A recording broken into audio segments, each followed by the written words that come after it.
Okay. Now, before I actually get fully committed to writing. That introduction, by the way, took a lot longer to make than I anticipated. I tried my best, but it took like hour and a half to make that. Still cool. How'd you do it? With After Effects as the program, but that's all not from scratch. Obviously I didn't make the music or. I guess that's it. Everything else from scratch. Anyway, hello and welcome to Neon Swamp. Tonight we are playing Star Wars Saga Edition, the D20 role-playing game brought to us by a company which will still not be named. We're gonna keep riding that bandwagon. I am Scar. I am the GM tonight, man, I'm really glad that you requested this, Ryan. This kind of I didn't really have a big appreciation for Star Wars, and this kind of lit that flame. Star Trek is still better, but that's how you're gonna start your Star Wars one. Anyway.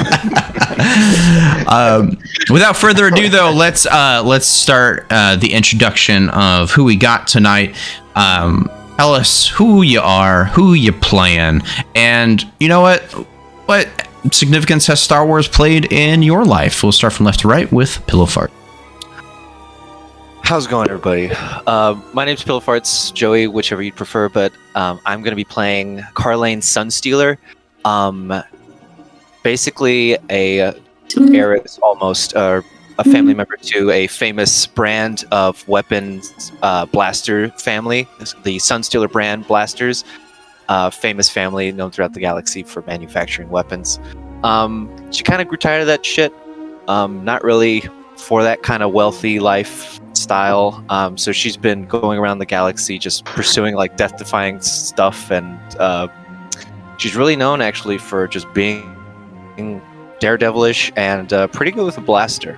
Not gonna lie. I believe that's a pretty good representation of who she is. With that, Vec. Hey everybody, I'm Vic. Tonight I will be playing Bash Wascally, cruise pilot and the contact for all of our bounty hunting escapades tonight. I've made my own way through life and made my own name. I am a hell of a crack shot, and everybody's kind of working with me.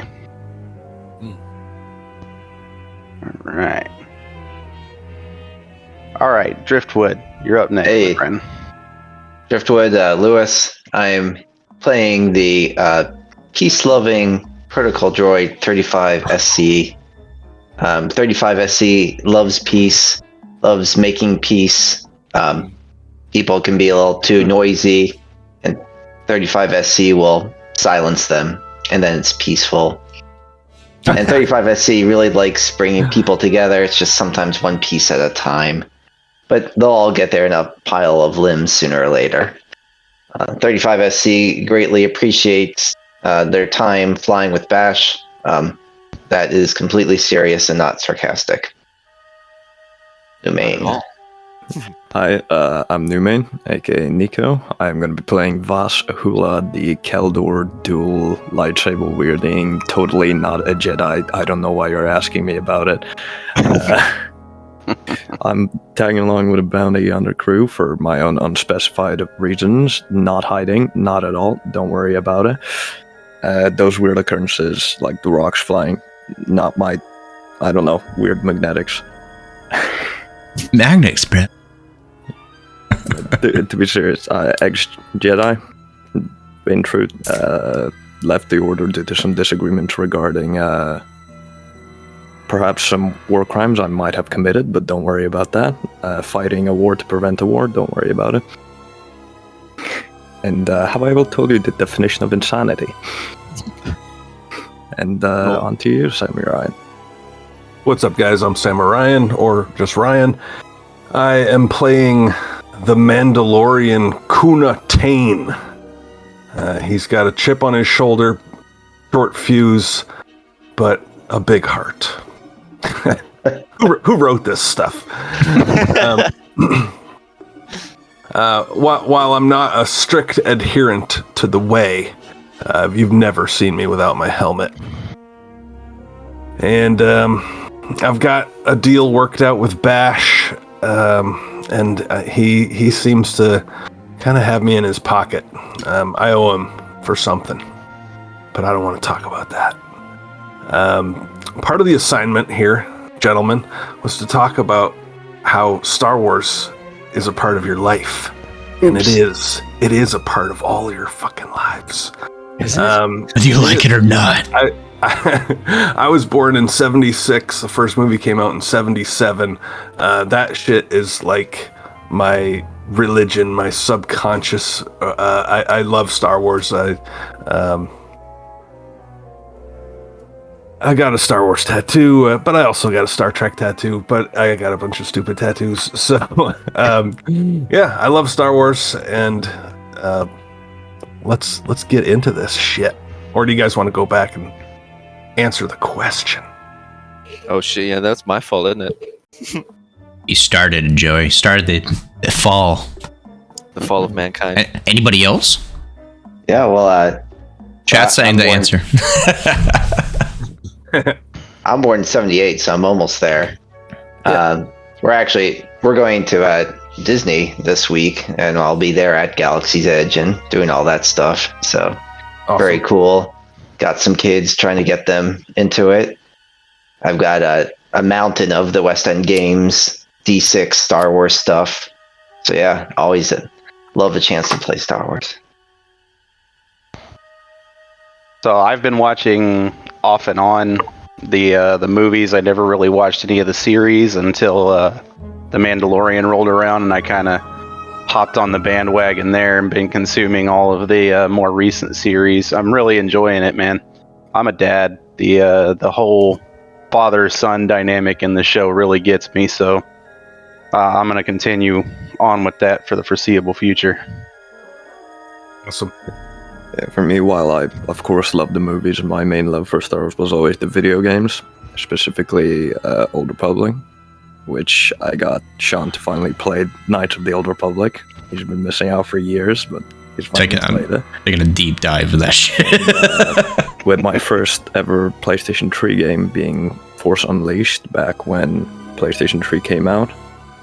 And that game came out. That was my first game, and the lightsaber combat in that, I fucking loved it, and that's why I actually fell in love with Star Wars, was those games rather than the movies.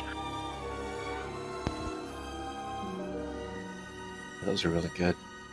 My first TTRPG was also Star Wars related. Like that's actually what got me into even playing tabletop games like this in the first place. It was, I think, actually the Age of Rebellion tabletop. And then I remember the first actual console game I ever got to play, that I was allowed to play, obviously, was I played, it was Shadows of the Empire, the Star Wars Shadows of the Empire on the 64, and then Rogue Squadron on the 64 too. Yeah. Those were so much fun. That's mine. Well, the amount of Star Wars I have consumed in preparation for tonight is probably more Star Wars than I've consumed my entire life. The past, month or so has been all sorts of Star Wars. I've watched every single movie. I've watched an entire season of Mandalorian. I watched all of Boba Fett, all of Kenobi. I've playing through KOTOR, which is endless, so let's not even get into finishing that. Finished Fallen Order. I'm playing Battlefront. It's been a lot of Star Wars over here in the house, in the Scar house. As a kid, though, I was there for all the episode 1 through 3. But my first probable experience with Star Wars was Pod Racer. Oh yeah.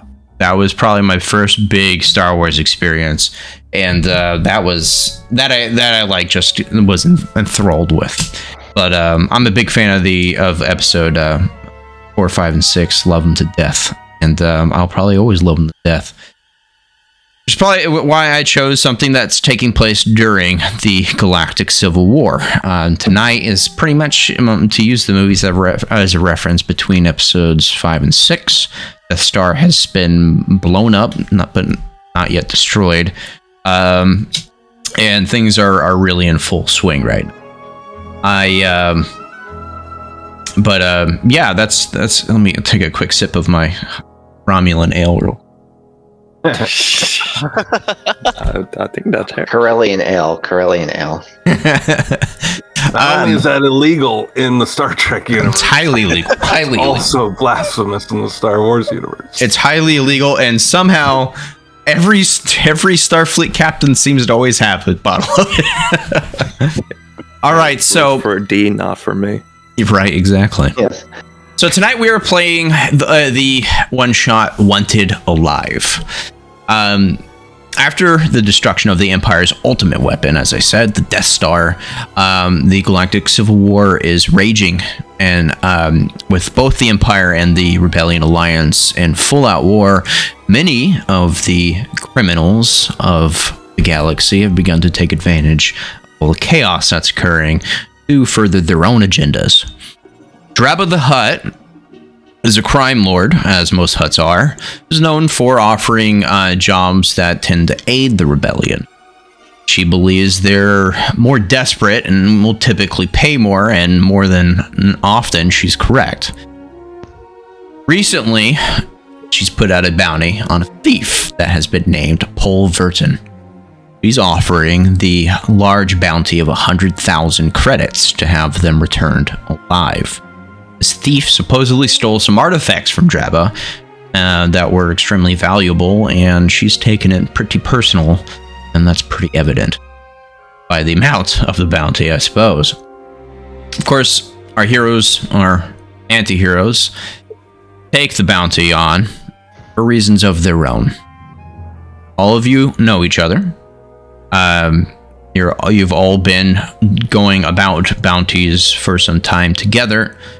But whether or not you all trust one another, we don't know. That remains to be seen. And for our viewers, the one shot our heroes will be 12.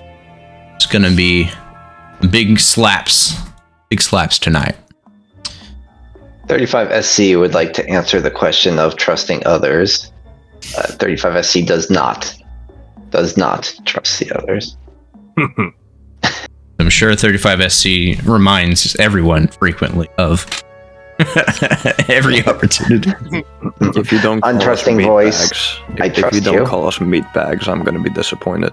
I feel like that's artistic infringement, but Yes, this is the 35th time today, 35SC, that you've said that out loud. We're very aware of how much you don't trust us.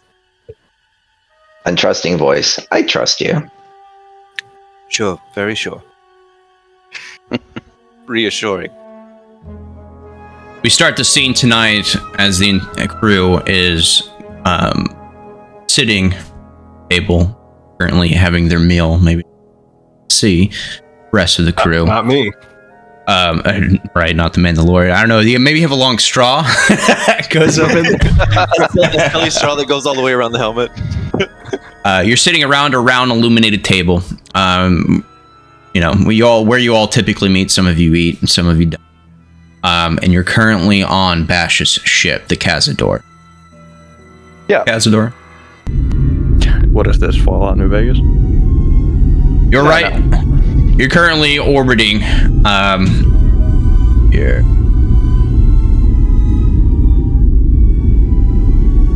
Currently orbiting around Coruscant. No particular reason. Maybe your last job was around here. And then all of a sudden, in your pocket, Bash, your comlink begins to ring. I grab it and pick it up. Go ahead and answer. Hello? You activate the comlink, and the image of a familiar informant pops up.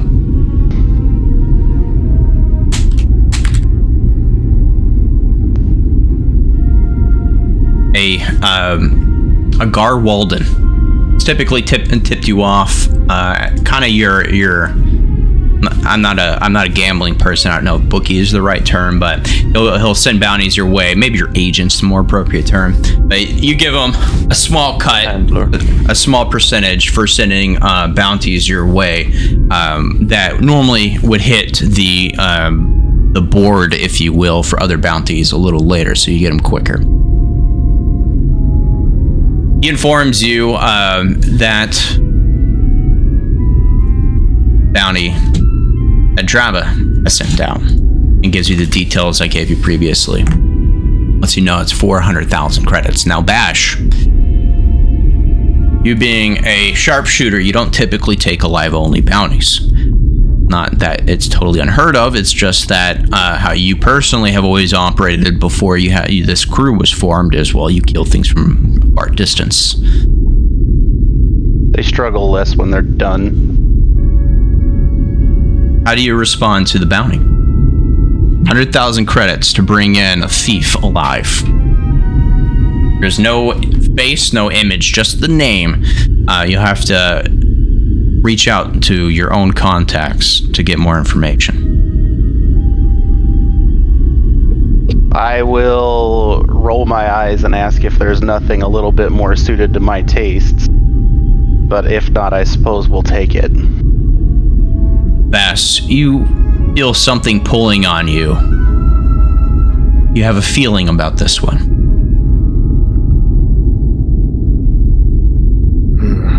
If I may, I believe we should take this bounty. Something's telling me this one might prove interesting, at the very least. Another gut feeling of yours? You have too many of Something those. along those lines. You might have to actually go to the bathroom, probably. Perhaps a bowel movement? Doubtful. Have The you purple tried? and blue It may help. Mandalorian in the corner there, helmet on as always, just says, "It'll pay the bills." This is true. These intuitions are irrelevant. Pay the bills. Do you know Take what the the job. upkeep is on this engine? Fine. There's an image of the Cazador for you. Hey, I Named like after a tequila? Oh! it. Hey, so it's actually just Hunter, but I figure that's appropriate for what we're doing in this one. It's very quaint. It's pretty on the nose. Yes, quaint. Yes, indeed. All right, Was it 400,000 or 100,000, right? 100,000 credits. Oh, that must have been FOR. You'll bounty for 100,000. Oh, yeah. Because I read the thing in the chat. Yeah, 400,000. I was like, hold on. What I thought I heard, but the classic each. All right. Assuming you accept the message from Gar Walden, and you have the bounty information that you... We will answer in the affirmative, but we're not going to act like we love it. Job's a job. We got to eat. Getting a little sick of this gruel we've been eating for the last couple of weeks.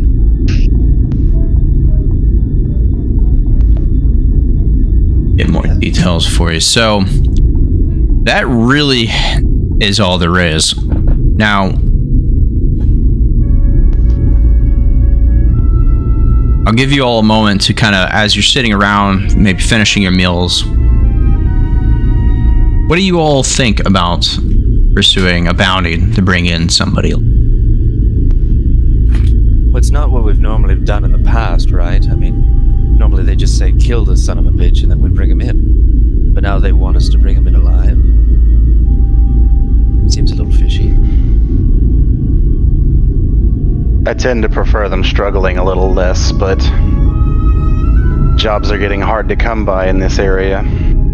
This is true.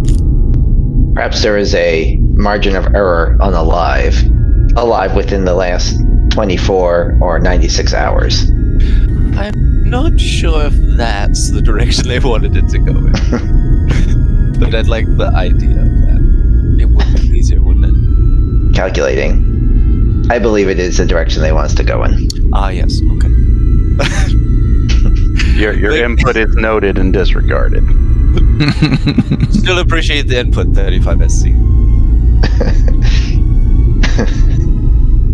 Captain, what do you think? I think that this is not what I would normally go for, but the ship needs upkeep. We need food. We don't have much of a choice. But he can live without his kneecaps. That's fine. He did say as long as they're alive didn't mean we couldn't blow them out first. I will refrain from commenting on your implied brutality, but I'm more curious about this person. Why such a large bounty for a simple thief? It must be what they stole that's causing that large bounty on this. Perhaps what they stole isn't an object, but information. Perhaps. Distinct possibility. Kuna, what are your thoughts? We're wasting time. Let's get to work. I like that thought process. Arlene, typically, because of your past and how many people you've met through your daredeviling, death-seeking, word prospects, antics maybe is a better word. You've got a pretty broad network of contacts. Bash has kind of learned to lean on you when it comes to finding loose ends. Please give me a gather information check. Everyone may give this to me, also, by all means. Give it to him. Carlane just, I think, is one of the few who has ranks in it. Or is trained in it, rather.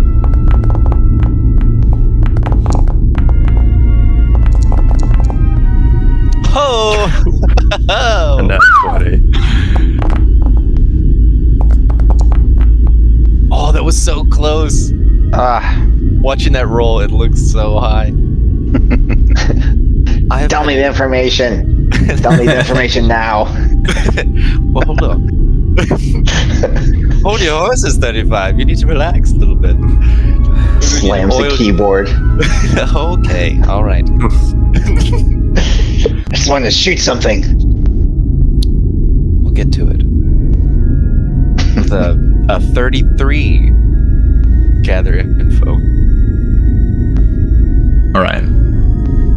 So those of you who succeeded, you kind of look around and get similar information.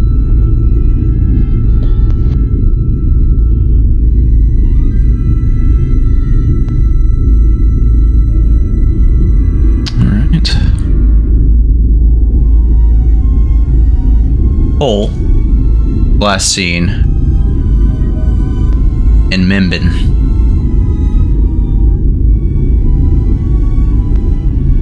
What was the name that they gave us for him? Mimbin. It's a rainforest and swamp planet.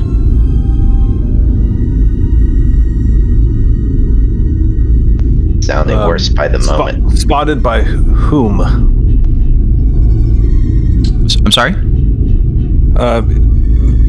Pol Virten was spotted on Mimbin by whom? You learn through your contacts, various contacts, whoever succeeded, that the word is that they were seen on Mimbin.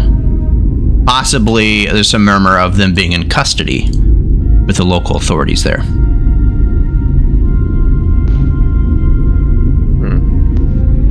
Does a natural 20 give me any more information? No. That's gonna be hilarious if they are in custody and we have to break them out first, and then Oh, that would be fun, wouldn't it? yeah, we're saving you. Please do not resist. Don't 35 is like, don't resist, and you just like pummeling him in the face. Stop resisting. I'm not resisting. So tells me Joey didn't get that reference. I didn't. I'm sorry. Rogue One, come on. It's been forever. It's old movies at this point. All right. The group sets out for Membin. Bash, you take the captain's chair at the front of the Cazador and begin engaging your hyperdrive. Alright, hold on to something.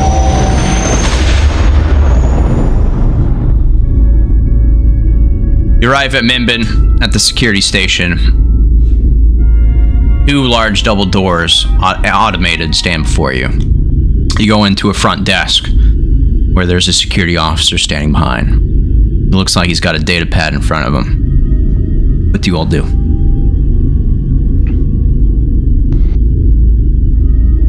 A data pad? That's Star Trek, but... mean, That's do what we- they're called in stores, the online MMO. So Do apparently, we simply knock or say hello? How do we... Course of action here. I mean, does anybody know how to access data pads? He's standing Well, behind a desk. Yeah, the man has it. That's his job. I'm saying out loud, looking around. The man sees the 5 of you meandering in the waiting room of the security office. Can I help you? I will walk forward and I missed the name of the contact, but I will ask if they have any information on the name of the bounty. I'm not going to give them that we're hunting them, just that we're looking for them. Pol Virten. Pol Virten. When you say Pol Virten, he puts the data pad down and looks at all of you. Who are you looking for Pol for? I step close. You answer our question first. I don't really see I'm in a position to answer your questions. You're in our security office. We have this person in captivity, and it's a bit odd that you're asking for him. Are you friends of his? Yes. Good friends. See him press a button. Oh shit. What are your names? Don't listen to that droid. He hasn't quite properly been 36 SC.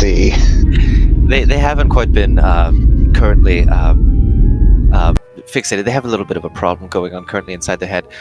We are looking for this Pol person, but we would actually just like to at least know that they are safe and sound first and foremost.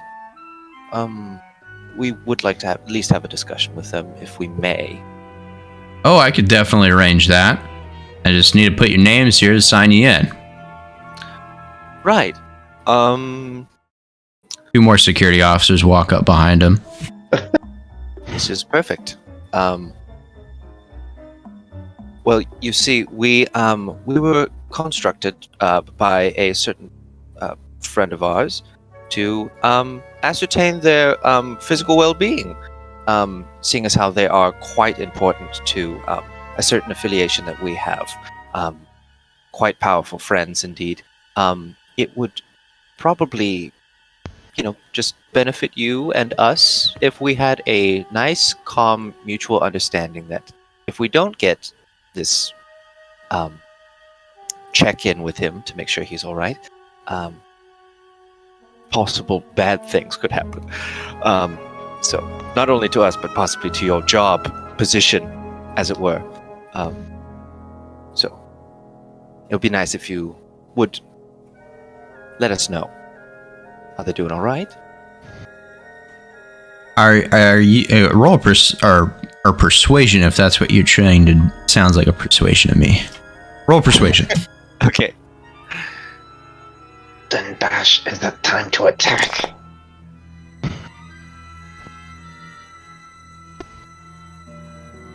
Got a 20.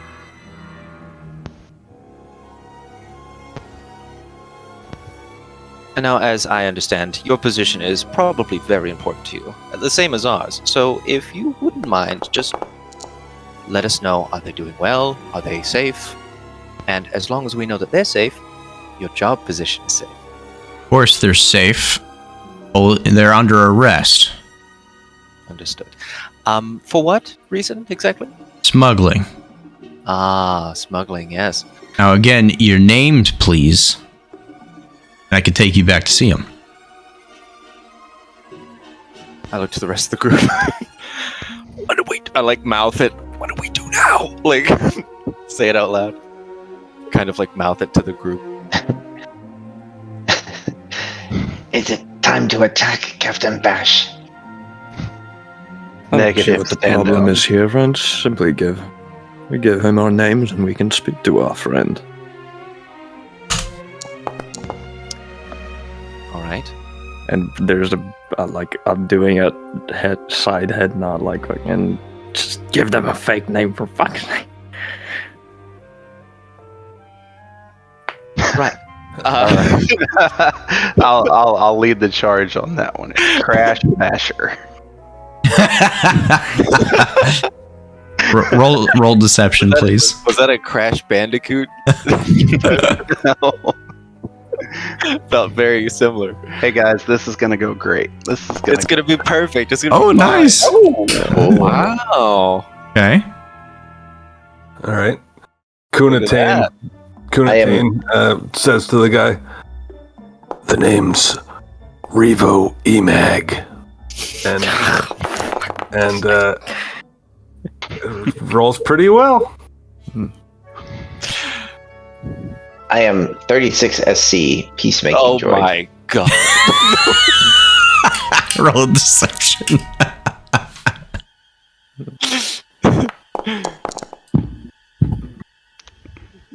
Oh. You guys are rolling pretty good. Nice. Anybody left? Yes. I am, Anai Oran.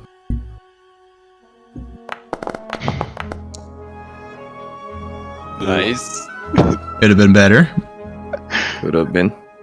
Now, here's an important rule, actually. So, Jedi, you do not have to use deception. You may use the Force to deceive with simple-minded people. Would that cost me a force point to do it here, or is that just a free one? Cost a Force point.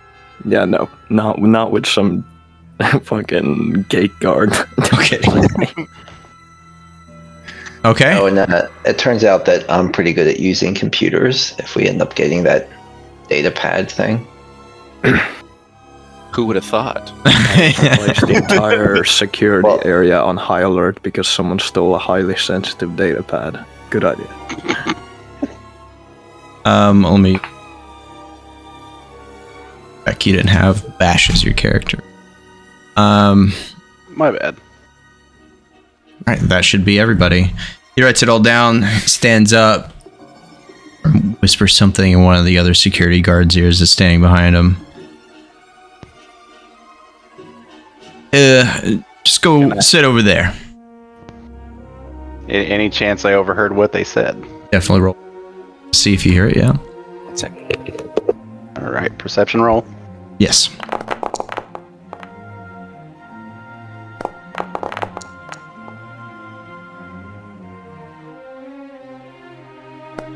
You hear pretty good for having that helmet on. It's got microphones and extra amplifying features. Sounds heavy. Yeah, both of you hear him say quietly under his roll. He said it kind of loudly, actually. He was trying to be quiet, but it really wasn't. Not that that would have mattered for Kuna. But, Being at the shooting range too much, he thinks he's being quiet, but his hearing's just going. he said, I'm going to go run their names. Keep one eye on them on the camera.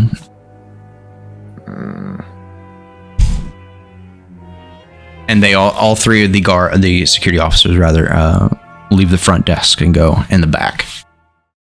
So there's no one there now?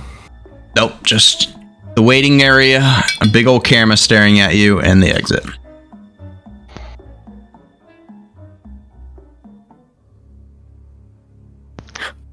Well, if they're going to run our names, it's only a matter of time before we're made.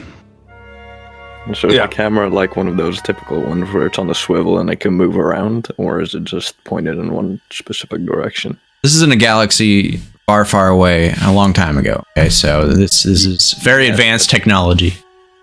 They have those cameras in Star Wars. Probably not wrong. This camera it probably has its own brain for all we know. It's just a big lens. Yeah. There's just the one door that they all went in. So they're behind a desk that's kind of sealed off with an iron grate. We'll say there is a side door in the room also. So there is a door to your left, to your northwest. There's the front desk, and then to your south is the big double doors. We just came in the double doors. Right. All right, I'll go to that other door to the northwest and attempt to open it. We gotta get this going, guys. We can't just sit around while they run our names. Yeah, there's an access panel on it with a numbered keys on it and a few not numbered keys, but they're all colored red. Can I use computers to try and interface with the keypad? This would be a slice. I don't think I can slice. I don't know, maybe I can slice. Slice it I'm up. thinking the door Dale went through. Could I use like my fucking force grab power to keep that shut? So if they try to open it, I can just fight it back with my. You could probably, maybe, yes. You could certainly try. All right, what is involved in slicing? Does anybody have that ability? Well, you need a slicer, and I don't think any of you have this. Okay. Well, then never mind. Well, I've got a blaster rifle. It tends to get locks unlocked. Yeah, somehow.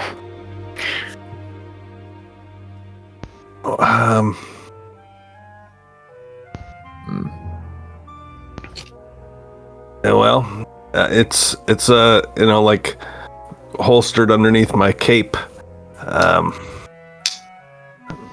But I'll wait in case somebody else has a bright idea. I mean, shooting locks, that's my plan. I need to know what happened currently. I stepped away for a second. The 3 guards left to go run our names, and that's not going to be good. And so we're left in this lobby, and we need to do something. I'm looking at the use computer skill, and it seems like I could issue routine command with a bit of attitude improvement. I don't see anything about slicing or slicers. Could you possibly put our fake names into the? Well, that's what I was wondering. Using the data pad or whatever? Yeah, or add and then Perhaps we should have set up some fake identities prior to this specific mission.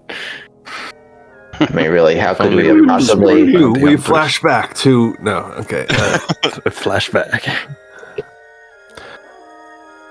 It's a feature in Band of Blades, Joey. Yeah, I'm reaching back under that cape to pull out the blaster rifle pretty soon. I want to. All right, so 35SC is kind of looking at the access panel. Kuna's kind of starting to reach. Just kind of considering his options, and the rest of you are just kind of discussing what to do. Kind of in a maybe not a panic, but maybe so. As this is all going down, suddenly the side door opens up, and a security officer is standing back there. He's looking down at the data pad as he opens the side door and looks up at all of you. All right, now they came back with your names. Follow me. Right. Police don't. I guess they wouldn't have any records aside from criminal records, so it makes sense. He walks you through the security office and asks you as you're walking, so You're checking to see if he's okay. Standard welfare check. Who asked you to come check on him? Why? I'm a little confused by that at that point.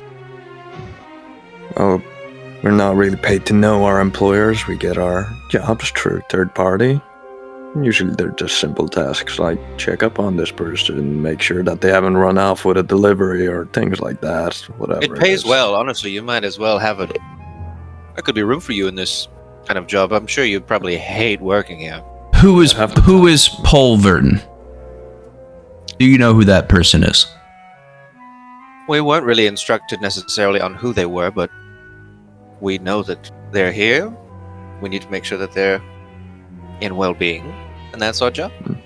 Well, they're not here. As he says that, he leads you to a cell with a door open, and he opens the door, and you see a Devorian standing in there, just a cold iron slab of a bed, and he stands up. What now? The Devorian friend here had, a fake name on him. He's a wanted smuggler, but he was going by the name Pol Virten, but that's not him. We found out he got a cheap ID chip on the black market with that name. But this is absolutely ridiculous. We were instructed to check up on the wellness of a Pol Virten. Where'd you get that ID chip? 35 SC punches a wall. Oh, for God's Answer yourself. You guys notice that you actually recognize the Devorian. Oh. You've turned him in before. He's had a bounty on his head. You know him. This is one Garm Barrick. Low level thug that normally just gets himself in trouble. Kunatane enters the cell. Did you say it's open? Yeah, the security guard lets you in. Yeah. All right. Well, then he enters the cell and grabs Garm Barrick. Garm Barrick, where'd you get the chip? I got it on the black market. I didn't know that name was on it. It's just a different name that I used to get around. I do it all the time. Where? Roll gather information. Okay.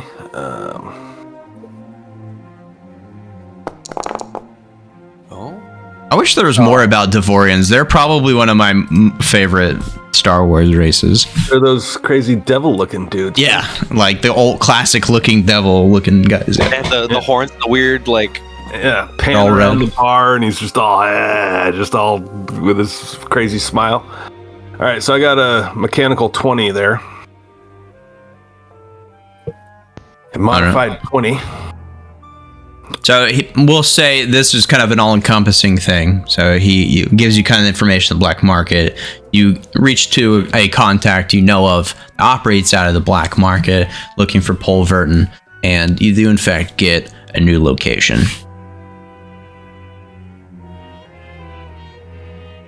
Actually, get a location near Kessel. Oh, God. Anyone want to do the run? Yeah.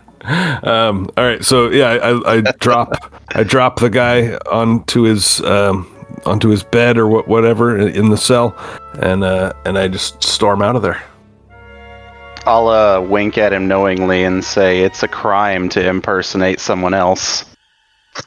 Yeah, maybe you should think a little better about doing such a thing. No wonder you're locked up here, foolish boy. I'll be out in a day or two. You can bet on that. Bastard was just like facepalming the moment we saw him, and it's still doing that. And it's just like, I'm sure we're gonna see you again soon. 35 SC has like circled around behind while they're all giving their party lines, and he's just very slowly lowering his face closer and closer behind him, He says I'll be out in a day or two. He goes, noted. We are so sorry for having wasted your time about this. This is. I am not sorry. Oh, well, of course you're not. Do you guys know this individual? We're still trying to find out his. Yeah, unfortunately. What is it? Arm Barrack. Garn Barrack, he's just a general troublemaker. We've ran Low into him a rent few thug. times. Well, thank you. You know what? On your way out, we actually had a wanted for this guy in this system, so might as well give it to you. We weren't able to find anything else on him. But thank you for that information. We should be able to give you 1,000 credits for it. Oh, well, much appreciated. We always enjoy working with the authorities. And probably this, maybe for us it might be the last time, but you may end up seeing him again as well. He's a bit of an idiot, one would say. Probably not this time. He stole from a particular politician here that might make an example out of. Wonderful. Mhm. Well, it was lovely to meet you. Who do we speak to about the 1,000 credits? Just grab it from the front desk on your way out. Okay, thank you very much. Much obliged to you. Appreciated. Shall we? And just start walking away. Yeah. Chanting. All right, you guys collect your 1,000 credits and return to the spaceport to the Cazador. Sorry. Well, looks like so far this little detour at least paid off a bit. Insufferable people in that place. It was disgusting. Let's get out of here already. You received exact coordinates near Kessel. It's not on. It's not a particular place. Is actually a little spot of open space. Intel that was gathered. Let's see. Oh, wait a sec. Actually. Oh boy.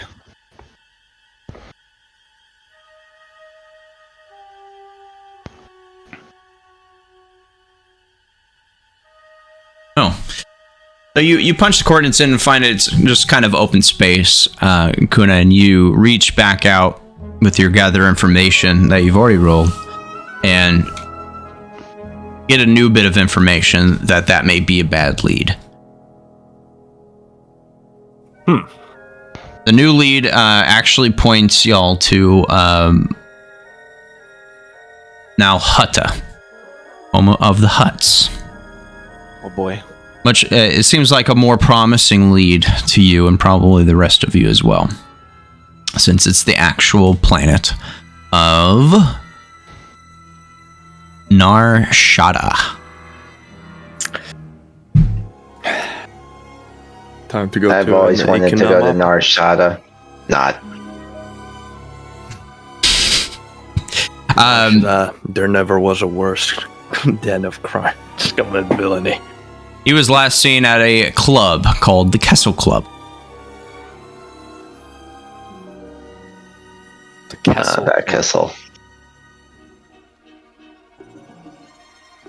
Creative naming. Whoops.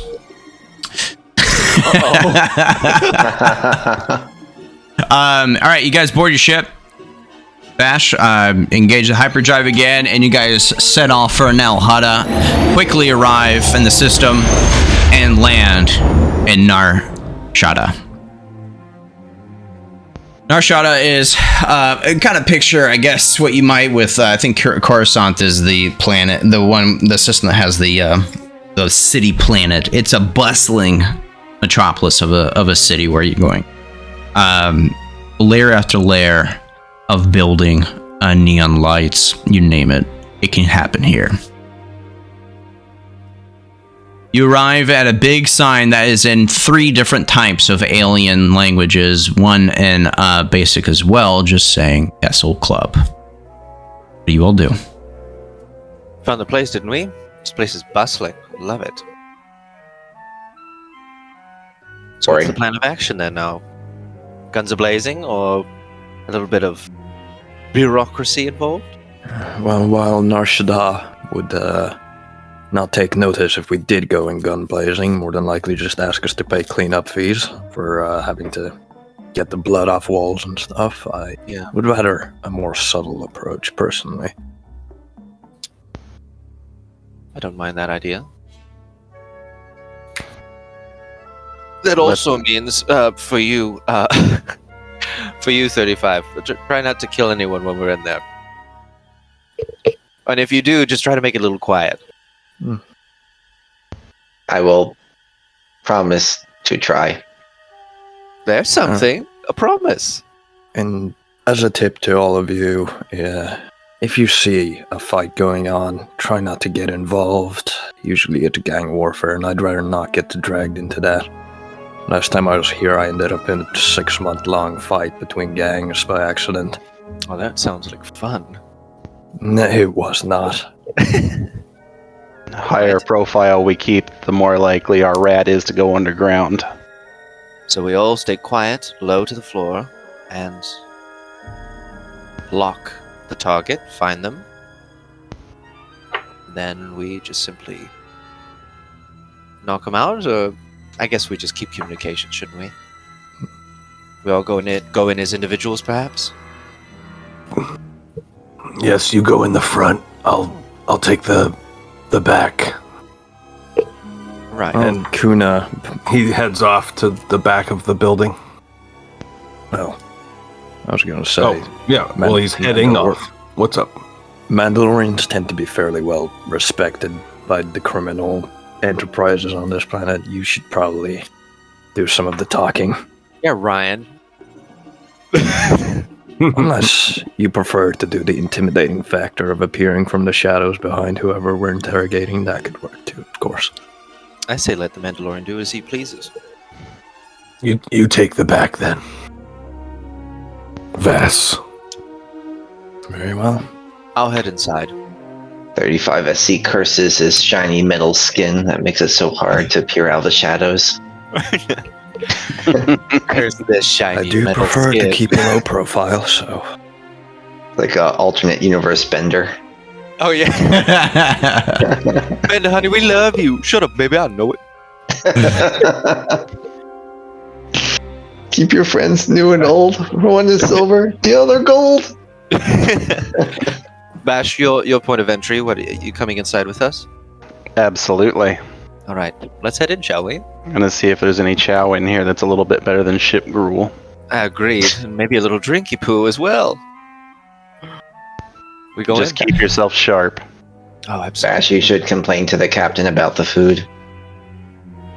You go up to the sliding door, double sliding door, with graffiti all over the front of it. There is no guard here. As you approach, it opens as your presence is sensed. You enter with a little blast of music and purple and green neon light flashing all inside. You enter inside and it is quite busy. You see a lot of dirty velvet furniture with a small stage with a band currently playing and a bar in the center, a round bar going all around. As you enter, you see a Duro that is currently serving as the bartender. He sees you all enter, looks, and immediately has a frown. Third time today. No, sir, we don't serve their kind here. Get him out of here. Pointing at 35 SC. 35 SC turns around to look for someone behind him. What is the problem? It's simply an android unit. He points at a sign above him, no droids. Look, couldn't you make at least one exception? He's just a simple droid. He hardly even speaks. Go ahead, try to say something, 35. 35. Look, see? He knows his name at least, but that's about it. Kuna ignores all of this and is immediately scanning the bar for the target. He's walking into the center of the room. Well, you don't know what the target looks like. Well, I'm looking for anybody who looks like a target. Anybody who looks nervous. Well, a Mandalorian walks in the room, everyone kind of gets a little nervous. I'm looking for the most nervous guy in the room. But yeah, you're in a room full of scummy looking people. What do you all do? I mean, he reiterates. You can take your joy to leave, or he can wait outside and I'll serve you. Can I make some kind of persuasion check to be like, what if they just kind of sit in the corner of the room to themselves? Is that all right? Couldn't I do that, maybe? I don't want to do that. 35. It's supposed to. Yeah, you go along with it. 35. You don't. Okay. Pardon me, bartender. Please pretend I did not say that. You're not supposed to have vocabulary. Or that. I let one come in. I gotta let them all come in. No droids. Fine. I was so tempted to use the Force on this guy. Well, 35. I'm sorry, but you probably. I am quite exceptional. I am not like other droids. They are quite exceptional. But seeing as how this bartender is being incredibly rude to you, I think it would be best maybe if you did go outside and, you know. It's fine. I don't want his shitty drinks anyway. Oh, shitty drinks, huh? You want to prove him wrong? They couldn't. Maybe they're not shitty. Maybe the droid is really good. He's a sommelier. You don't even know. I'll lean into 35 and just say, I'll whistle if we need you. Just keep yourself sharp outside. Yeah. 35 ST turns around in a huff and stomps out. Slams the door as hard as he can. If it's flammable. It's a sliding automatic door. But he catches it, engages all of his strength servos to push it back open, and then slams it closed manually. Look what you did. I didn't even know he could huff like that. You've hurt his feelings. You broke that door, you're paying for it. That door was already broken when we walked in. It just got a little graffiti on it, no big deal. Still works. How about I pay you in drinks and a little bit of knowledge, perhaps? What do you want to know? We're looking for a specific person. Okay.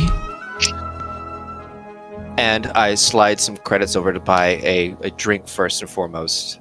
I go, we're kind of looking for a kind of person under the guise, or not the guise, my fault, a Pol Virten, perhaps? He kind of looks to the left and then to the right. Roll your persuasion. Well, you can't really tell where Duro's looking, I guess. He moves his head to the left and the right. Okay. All right, persuasion. Oh, it's pretty high. What is it? It's going to be shitty. A Duro, I believe, is like a classic alien, like green. Like green skin, or a gray man, or gray... What do they call him? Yeah. Did it not roll? I think it's the grays. Yeah, it's just the grays, huh? but I think he's got an alien head, green, and then big old kind of bee eyes or something. Yeah, you said you can't see where he's looking because he doesn't really have normal looking eyes. Normal supers, yeah. Have the most annoying fucking voice ever. I've seen some with literally just a regular voice too, so I think it varies, but. It's gonna make a stinky. See, Carlane, you rolled twice. We're gonna take your low first roll, though. I didn't see the first one. I'm sorry. I think it's because I have my character sheet popped out of the boundary. He kind of looks you up and down, sees how well dressed you are. It'll cost you. Oh, cost me. All right. Well, I did buy a drink. A lot more than a drink. Look, if you're asking for sex, I really don't hand that out either. So if that's the case, please, just get that out of your head right now. Just face palm.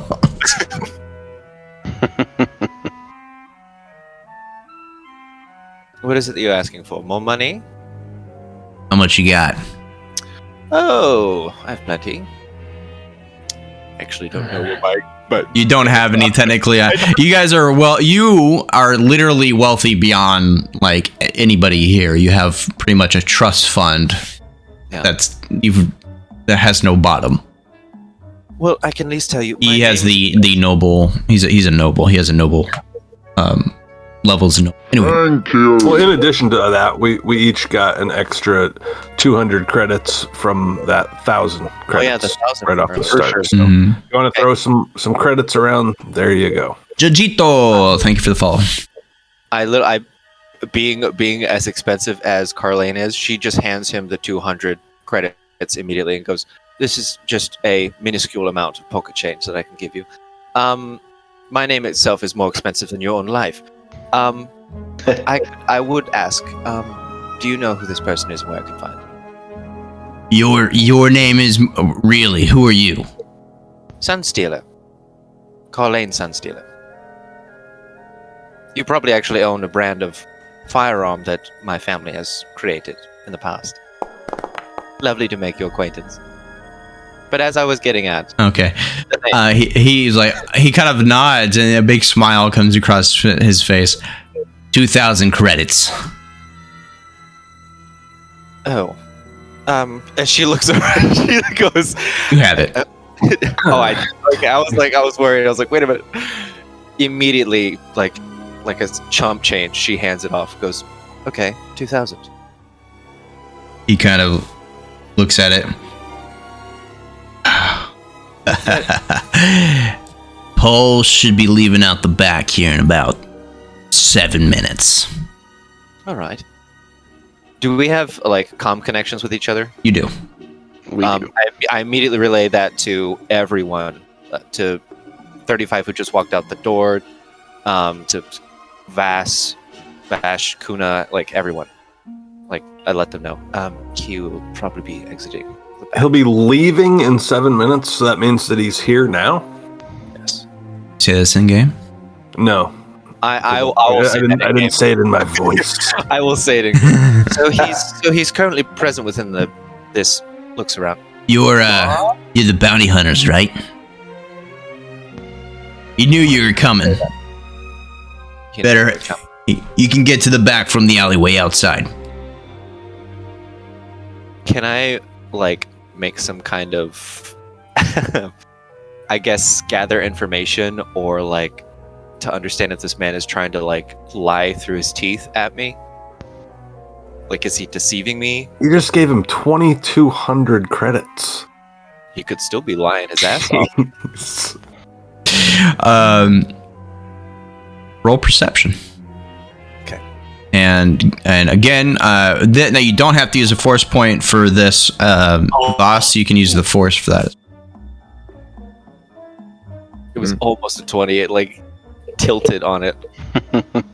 So this whole time, Kuna Tane has just been standing in the center of the room, or as much as he can get to the center, with the bar being in the actual center. But he's just scanning everyone, just looking. Just he doesn't have his gun out, but he's probably just a hair less threatening without his gun. I'll roll perception as well. Probably more. That just being there scanning is like everyone's like, "What's he gonna fucking do?"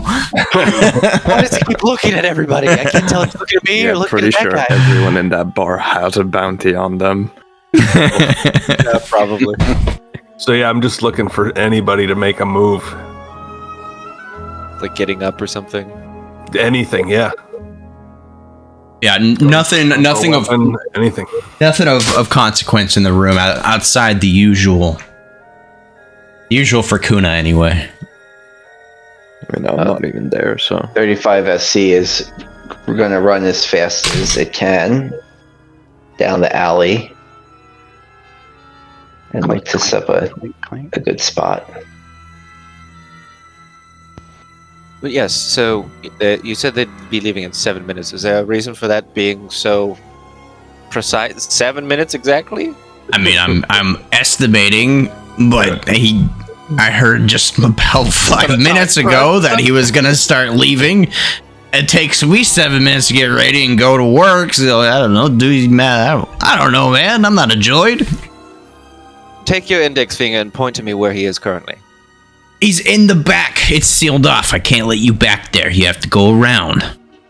I just gave you chump change out of my pocket. And you're not going to let me go in the back? Chump change, huh? Oh, well. Really not helping your case calling it. All right. Kuna gets the message and he heads out the front in order to follow 3-5 around to the back. Setting up a little. I'll kind of wave everyone along. Okay. I'll grab Princess and bring her with. Well, it was lovely making your acquaintance. I'm sure you'll have plenty of fun with that money that I just handed off to you. And you know what? This drink, just like 35 said, is shit. Have a lovely night. And I walk away. Shakes his head, confused mostly at the entire encounter. Lovely to meet you. Just walks out. You will now slap yourself repeatedly. All right. Pull out a blaster. Do it. No. So in the back, it looks like it's the backside of the Castle Club, and it's kind of an overhang balcony area, or catwalk, you could say, because it drops down like several levels down below. You can see like way down below the city. And there's a little spot where there's some people waiting in line for an air taxi on the other side. Place you guys on the map. There's several people back here. We're going to the map. Map. It's time to shoot people. Oh, yes, indeed it is. You don't get maps for no reason. Yeah. Oh boy, It wouldn't be the first time I've given a map for no reason, but generally speaking, yes. I can't What is that wait kind to of pull out time? 2 lightsabers in the middle of a fucking. I'm not a Jedi. I just killed one. Don't worry about it. Every time I fight, I have to just scream that out. Quit looking at me. Let's see, are you all looking at black right now? No, we see it. Negative. I see it. We're I all am- lined up at the top see it. left, and there's an air taxi over there. I was seeing. Man, Like I said, I was I in thought the Clone Wars were over, and yet here I am looking at the same faces. All right, so down below here, is the exit to the Castle Club. You have 7 minutes. This is the scene you see before you, several just people going about their day. Will do. I want to look for like a vantage point to maybe get up above everything if things get hairy. There isn't one. Nothing at all. Not like a second level or lower level. No. Okay. I want to move down here, like lean up against the wall as if I'm also waiting here. Just be ready to jump in when he comes out. So is this basically like a free action to just position ourselves? Yes. Okay. I'll tell you. So we got lights that are hanging underneath the catwalk here that go up. Everything is railed, obviously. It goes about 3 feet high of just metallic railing. Solid. Air taxi right here, kind of coming and going, taking people off. Looks like entrances to stores over here. You got some variety of boxes, metallic boxes and metallic crates and whatnot throughout as well. Can I pay the air taxi to stay exactly where they're at? It just took off again, we'll say. All right. So these 2 people in front of me are still there? These. Yeah. Mhm. So aren't air taxis just AI operated? They don't have drivers. It's just a system that goes where you program it to. Ooh. Okay. Yeah, it could I'll have an R2. say sometimes yes, sometimes no, just because I don't know personally. I'm going more based off of my Star Wars: The Old Republic knowledge, because in that you do use air taxis, and all of them are AI operated. There could be guys who haven't afforded their own droid to drive their taxi yet, so they're still driving it themselves to meet. Yeah, Mandalorian Season 1, Episode 1. Brian Posehn, who's a taxi driver. In the last week's episode of The Mandalorian, 2 weeks ago on Coruscant, there was a talkative droid who was driving taxi. That was funny. Was their name 35SC? Johnny Yes. Cab. And Johnny the circle Cab. is complete. Wow. If I could give you a chip, I would for that reference. That was good. 35 SC is calling it a gonna chip, even though we're not playing Deadlands anymore, and we can use the proper name. Hurts. kind of block off access to this taxi. Benny. I know. Oh, Benny. So good. Oh, you know what? I'm going to start implementing this now. I've been mulling this over. I'm going to go ahead and do this. I stole the idea from Free League with their Alien Cinematic games. I'm going to start doing Moss points for my one-shots every month. So if you participate in a one-shot, you have a option. You have a possibility of earning Moss points. They're going to be universal points they can use throughout games to just do generic shit like re-roll rolls or what have you. So I'll figure out a way to track it, but Ryan, you get the first Moss point. Oh, that'll turn your occupational specialty point. Congratulations. Monthly one shot, you son of a bitch. That's good though. Do I get one for that? No, that's the first thing that popped into my head when you said moss. Funny. All right, everyone in position? Yeah. Yes, sir. All right, beautiful. Hold on.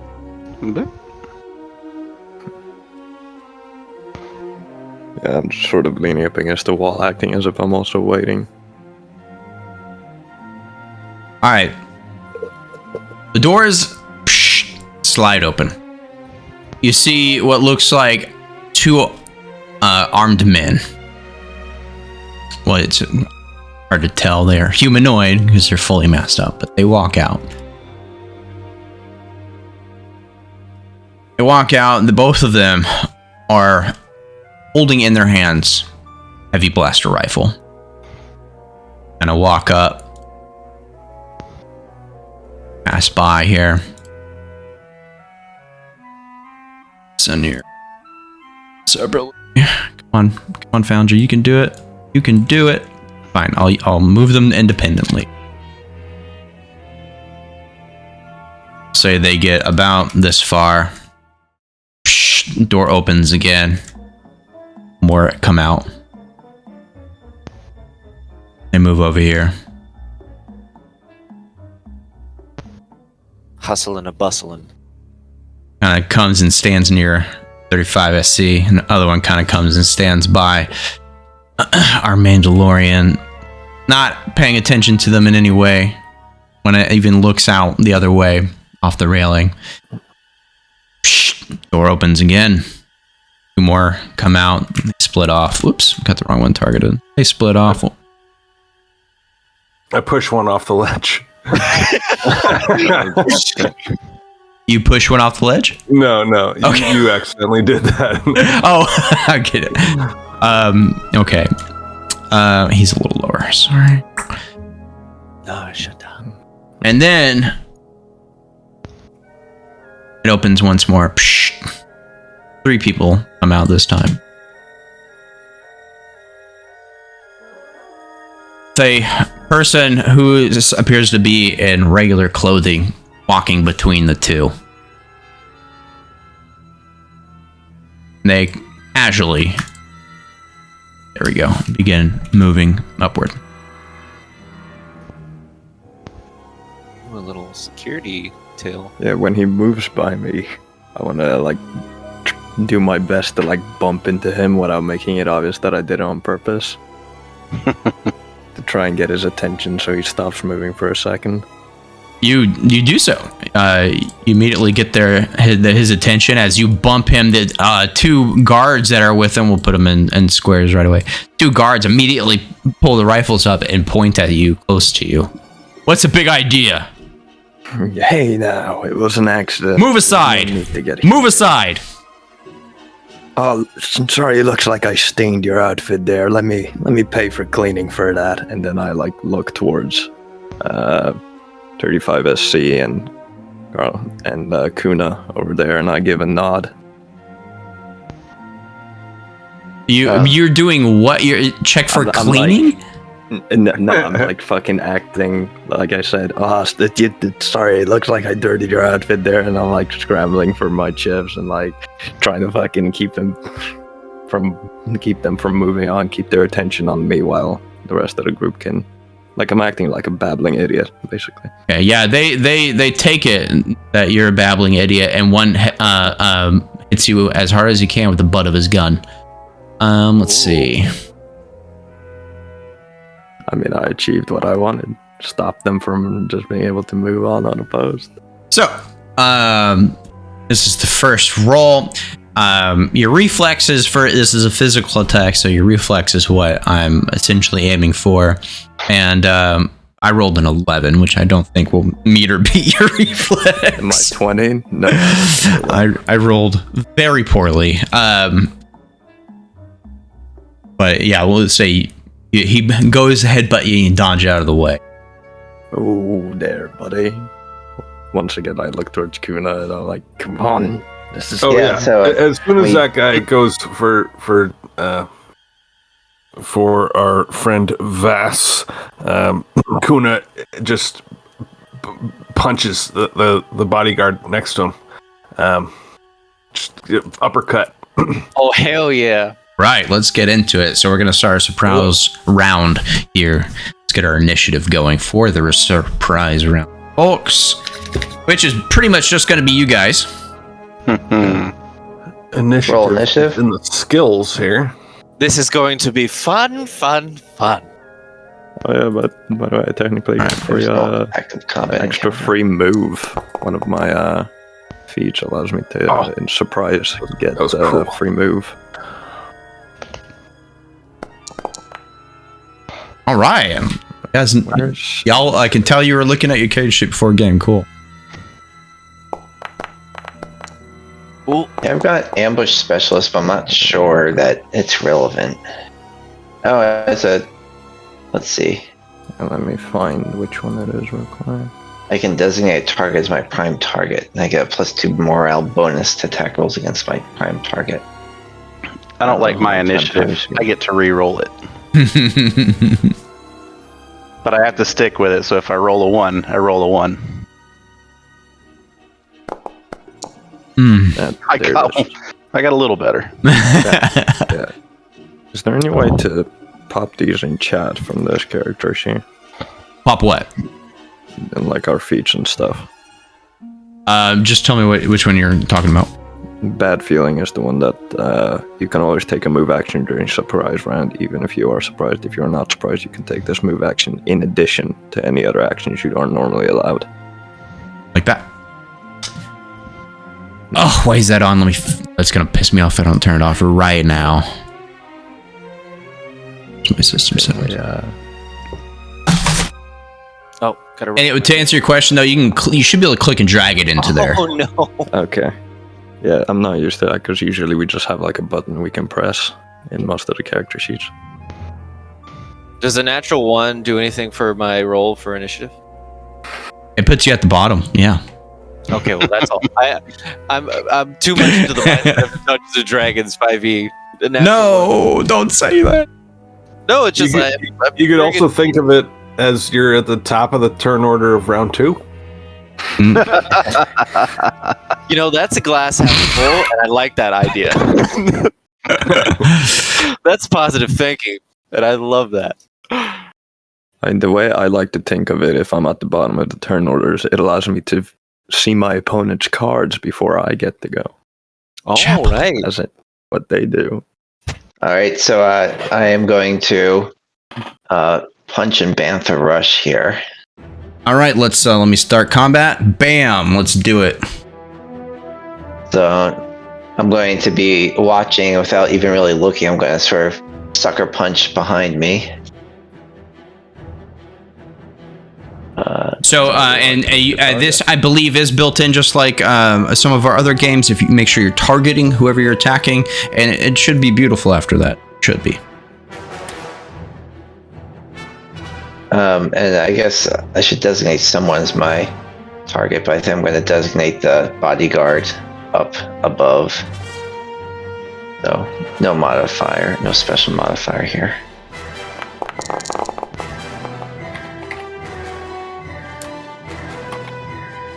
All right, I assume that's a hit. A 29. should. I'll double check. That is a hit. Looks like it looks like I'm targeting. So I will take the damage. Yeah, it says no tokens targeted. Well, who are you? Let's see. Yeah, you are. You are targeting him. That's okay. We don't have to. We could do this, manually like normal people. More importantly, Bantha Rush, after making a successful melee attack against an opponent, blah blah blah, I can choose to move that opponent 1 square in any direction as a free action. Maybe move. Can you press the damage button?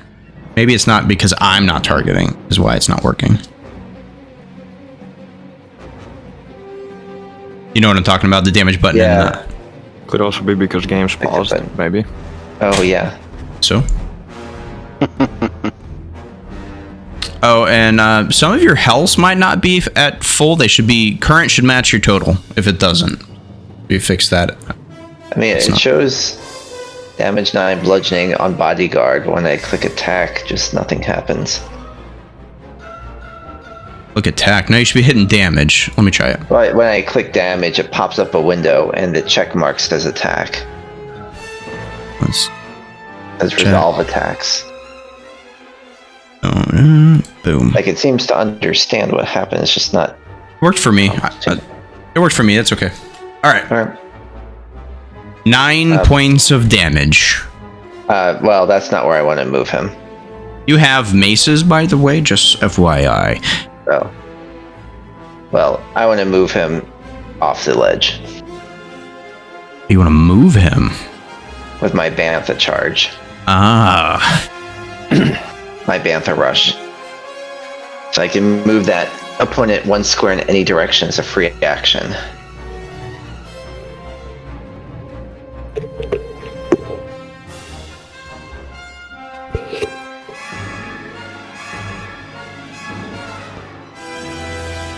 So the target is coming in alive, but all the bodyguards are getting killed. Is that what we're doing here?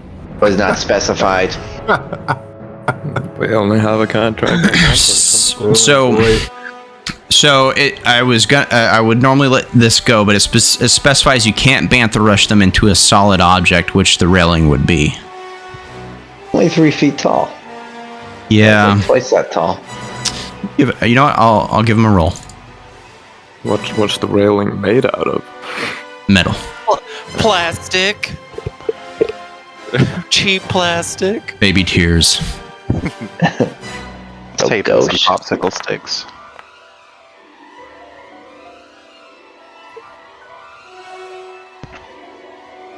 Whoa. Ah! All right. Who's next?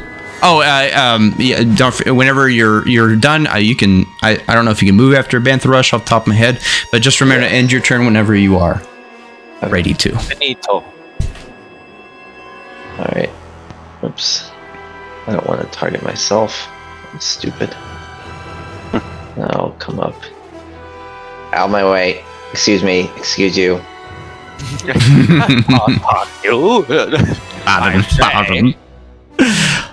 Bash. Android. We're up. All right. So, first things first. I want to.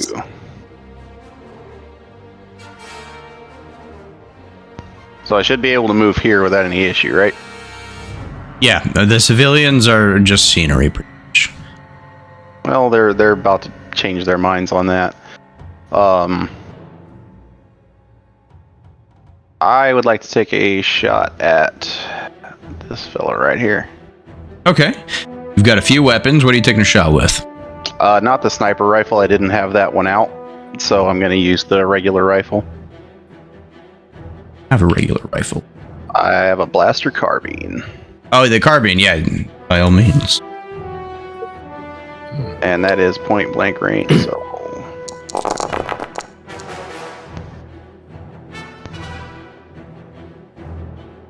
I feel like that was not the best roll. Who are you targeting? This bodyguard right here. Double right click to target him for me. Okay, I had the wrong one.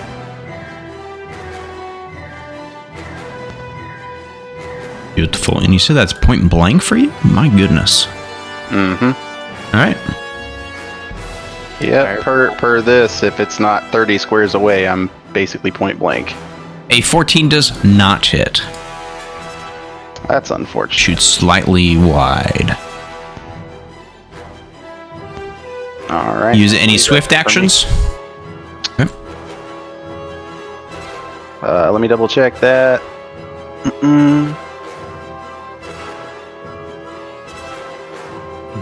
I will fall prone just to, hopefully gain whatever bonuses to not getting shot that gives me. Yeah, that will give you pretty much full cover. Yeah. I like that. Okay. Is that a solid railing, or is it like something I could shoot through? Totally solid. There's no dividers in them or anything like that. Okay. Totally So I solid. don't see what's going on, and I can't plan ahead. All right, let's go. I also have a free dodge action I can use every turn. That gives me +1 to dodge against one opponent, so I'll use it on the guy next to me. Assuming Man, he the hits me. art for fucking the art for Kuna, dude, that's so cool. He's got like a little like Rocketeer fin. Yeah. On his helmet. That's what made me. That was the first thing I was like, God, that's fucking badass. I liked the more old school clone like look with him. I liked it. Even though theirs is more of like a fin, I guess, but yeah. All of our art is pretty cool. Okay, so I'm going with an unarmed attack on this guy. And I'm just clicking on this here. Okay, that pops out a window. No modifiers. Here's the roll. Who are you attacking? I don't see anyone targeted. I clicked on him. Oh, okay. I see. Look at the wrong person. Yeah, I'm doing an unarmed attack on the guy on the other side of the map. My punches can go 30 feet. Okay, that hits. All right, so let's click on damage here. And ooh, this pops open a new window. Oh wait, hang on. My bad. So sorry. That does not hit. Damn. Now let's see. Also, it already rolled the damage, huh? Okay, I see. now, well, these guys would be flat-footed though, so let me double check that.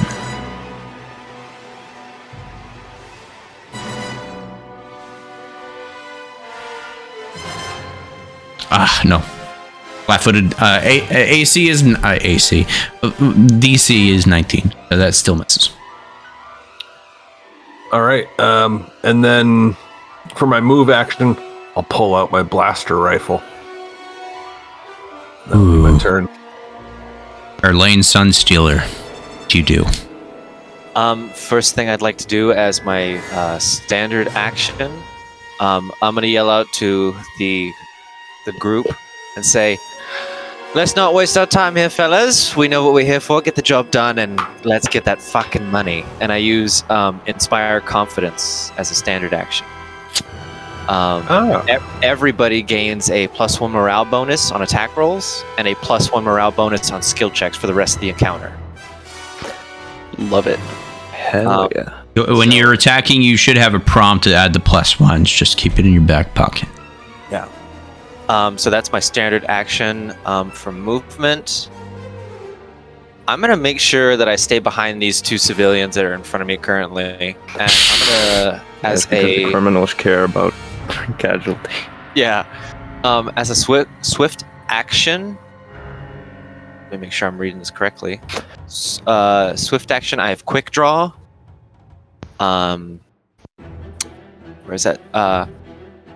I can draw and holster a weapon with startling quickness, and I can draw my weapon as a swift action instead of a move action.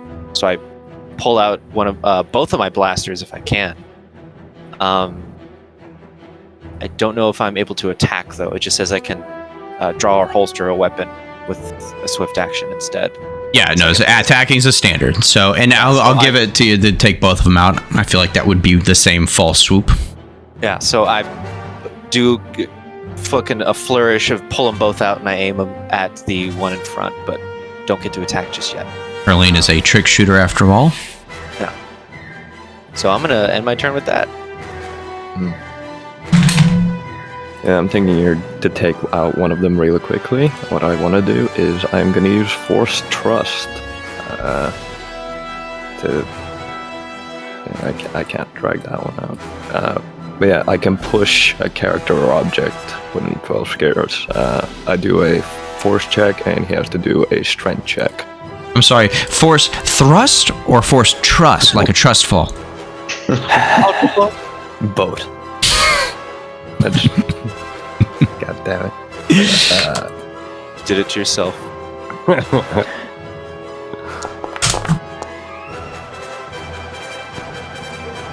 And that's a 20 with the +1. It didn't let me. Goddamn. Use the Force! The one, he has to do a Strength check, and I push him 1 square or +1 for every 5 above his roll. That I Ooh. pushed to. Don't see you targeting anyone. I am targeting this one up here. Okay, thank you.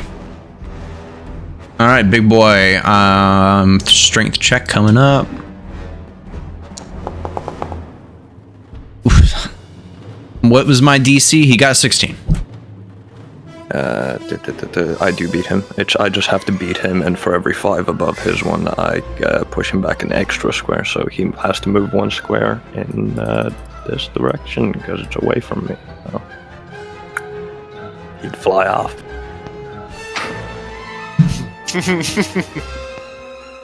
Maybe he grabs the railing as he flies off, and he's just hanging. on the edge. I'll give him I feel like you guys are underestimating how high 3 feet is, but I will give him an acrobatics roll also.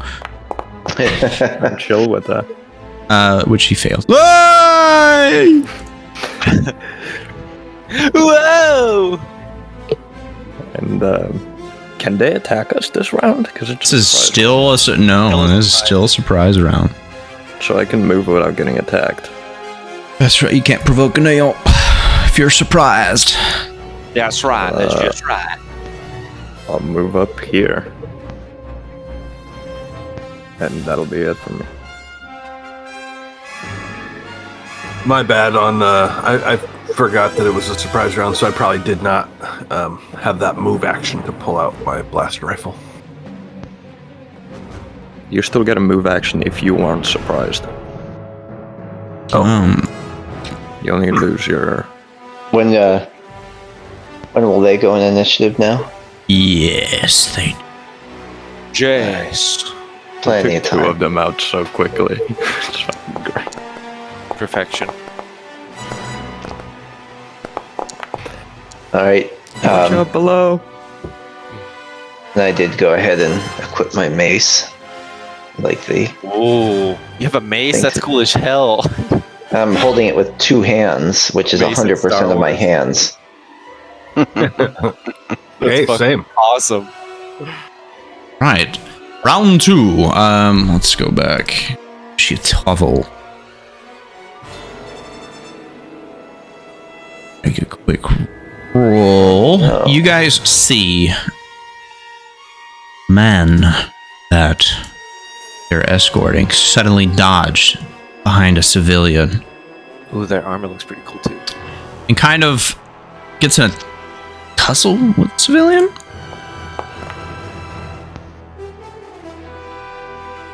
And after the tussle occurs, they both stand up, looking identical. You stab the right. what? Okay. Does not compute. May those who, let's see, 35 SC and Vass, give me perception checks. You know it. Roll very high. It's not that high. I rolled pretty. Roll less poorly. I remember that. The one. Oh, yes.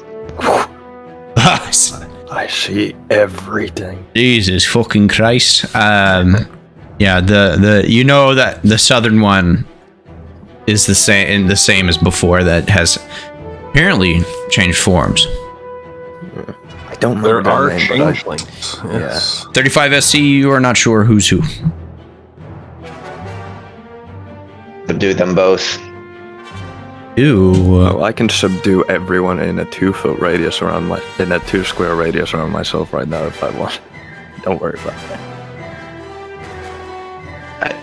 I am inexplicably without grenades.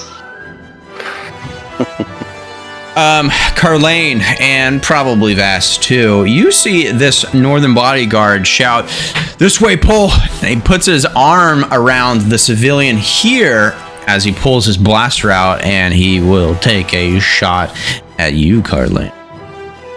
Well, he puts his arm around that civilian like he's taking a hostage? He said, "This way, Pol." And no, he's not forcing him at all. I didn't understand what you meant by he puts an arm. Like puts an arm, like kind of like a bodyguard escorting their escort, like a Secret Service man escorting the president. I got you. I thought you were talking about the one up. Like the FBI escorting Bill Cosby. Sure, I thought you were talking about a different bodyguard with a different civilian. With the pudding and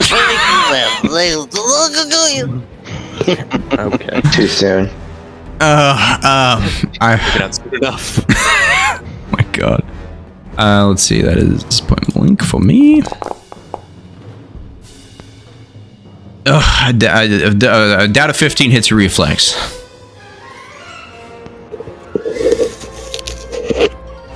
Okay, I'll take that crunch as confirmation that he misses. Move, and he will move. Jerry's just in his own world right now. I got an apple, dude. Yeah, he will start moving towards you and stop. Here, he can't. He's not gonna. He can't. They're dumb civilians, but he can't occupy the same space as them. Stop there. Next bodyguard is the one that you're engaged with, Kuna. Naturally, he's going to go for you.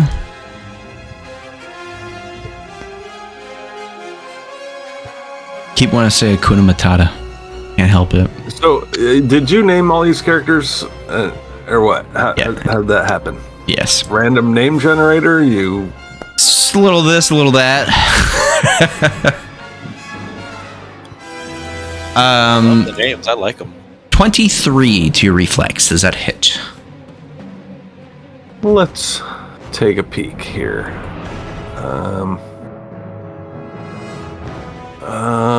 Yes, that will hit my reflex.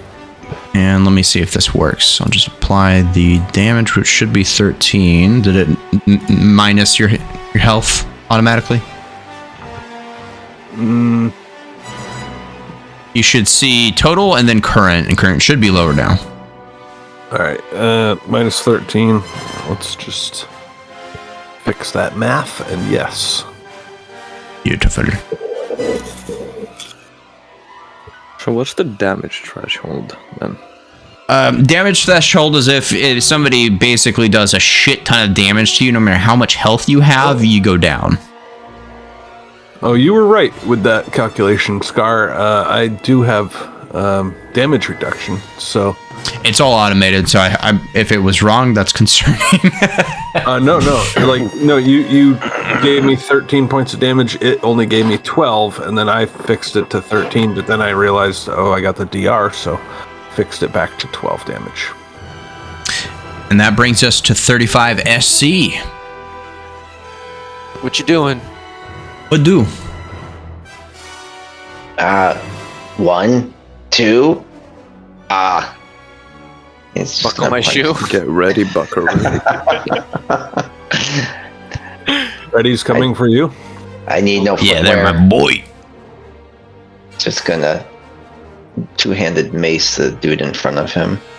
Not gonna try and figure out who's who. So we get +1 attack modifier.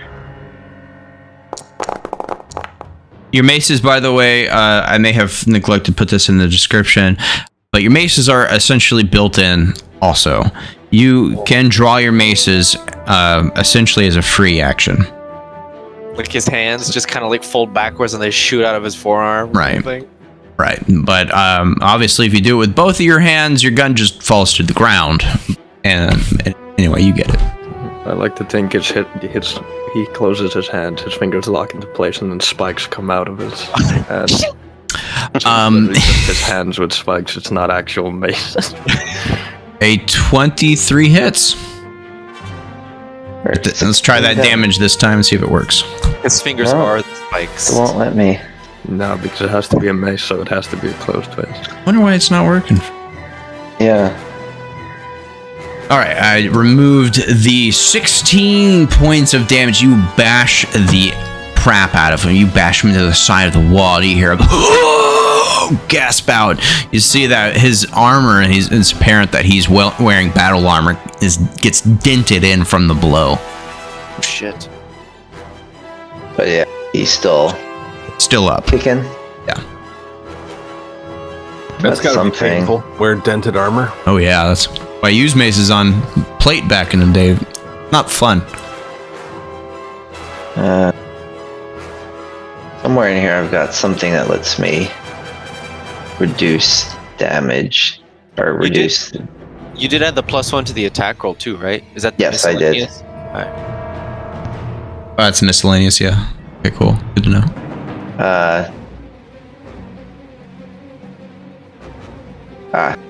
Dirty fighting. If I successfully damage an opponent with melee once per encounter, I may reduce the damage threshold by 2. I'm going to guess this guy doesn't have a whole lot left in him, so I'm not going to do that. I'm going to save it just in case. Okay. And I point to the two dudes. Yeah, don't move. We'll sort this out. Good communicating there, 35. All right. It is Go ahead, the next bodyguard. bodyguard's turn, and it is the one next to Vas. And before we go, we're a little past our halfway point. I think mid-combat, bodyguard's up. Dude fighting Vas, totally not a Jedi. Let's go. Trademark. Hashtag totally not a Jedi. Or trademark. Well, it's this guy right here. Hit me. All right, he's gonna try to bayonet you right in the gullet. So are these probably not meant to make him bubble? There we go. 26. There's that shit. Yeah, that is. And damage should be applied automatically now. Just only a mere 8 points of damage. And he will kind of take a posture, like put an arm back on the person to his south. This way with me, Pol, sir.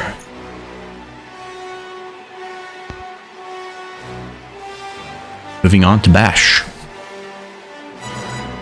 All right, I hear quite a ruckus up there, over that railing I fell down behind. I'm going to go ahead and stand up and try to make sense of what I'm seeing. All right. I see Vas with multiple guys around him and 2 fellas that look very much the same. Figure I'm going to give him some help. We're going to take some shots. I can just continue pushing them off the side. Hey, I didn't see that. I don't know that happened. We're going to continue shooting. Anyways, I started blasting.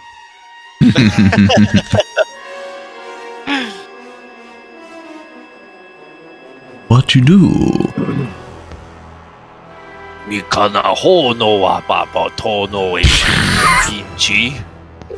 It's so fucking stupid. Manawanga. Nobody mug. You want to wanga? Oh my god, please roll your attack. I'm trying, man. Save me. Oh.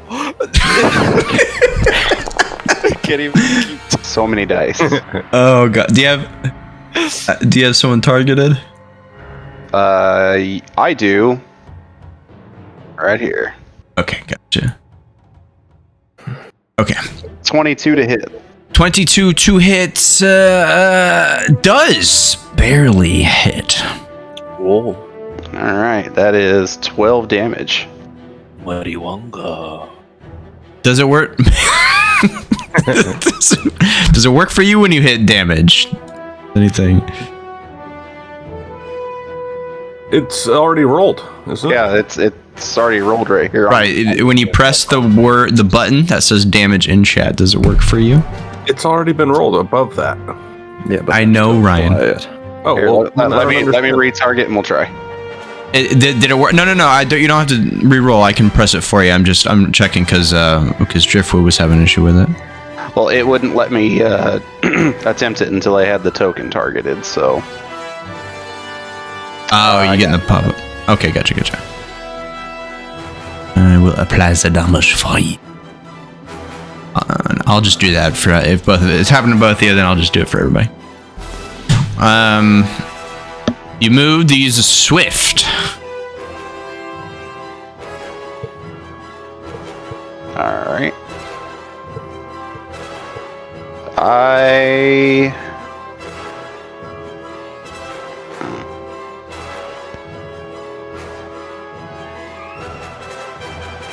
Yeah, I think I'm gonna switch the weapon firing mode on this to automatic, Ooh. and that's all I'm doing for now. Okay, and just as a reminder, because I forgot, it makes sense for this guy because he's a little bit away from the wall, but normally he would have cover with the railing, but we'll say because he's a square back that he didn't get it that time. Fair enough. All right, end your turn whenever you are ready.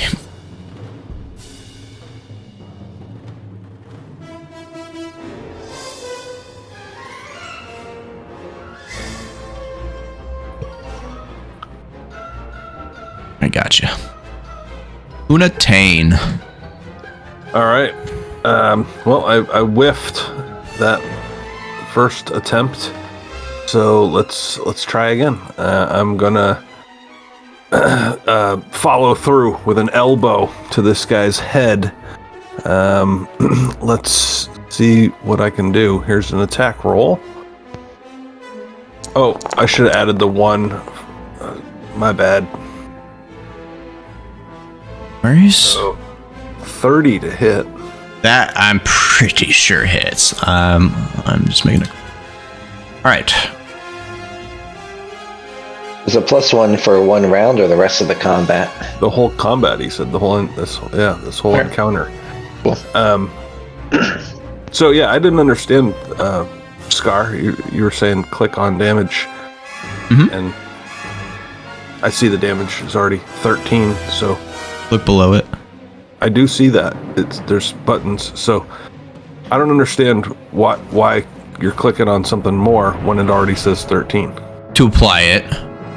Because scenarios may mean that 13 damage is half doubled. It may be healing.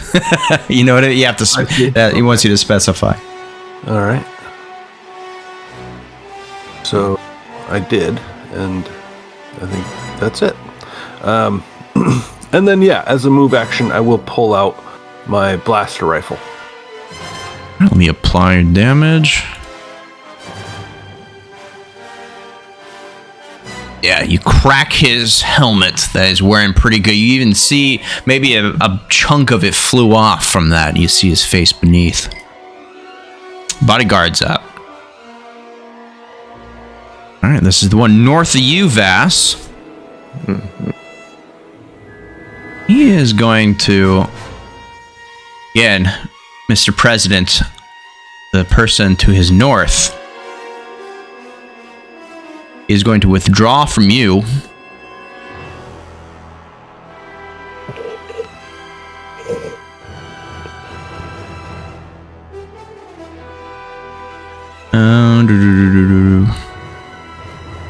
Can't move that far though. You can move there. I'm trying to double check something also.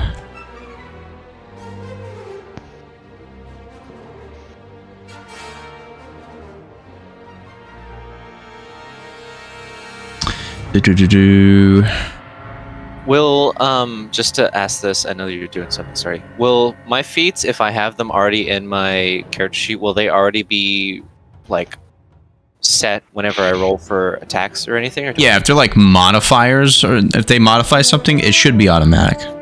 Okay.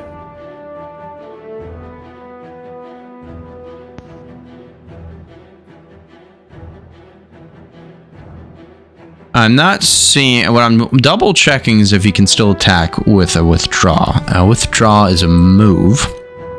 I don't see any reason why I can't attack. I can only move half my speed.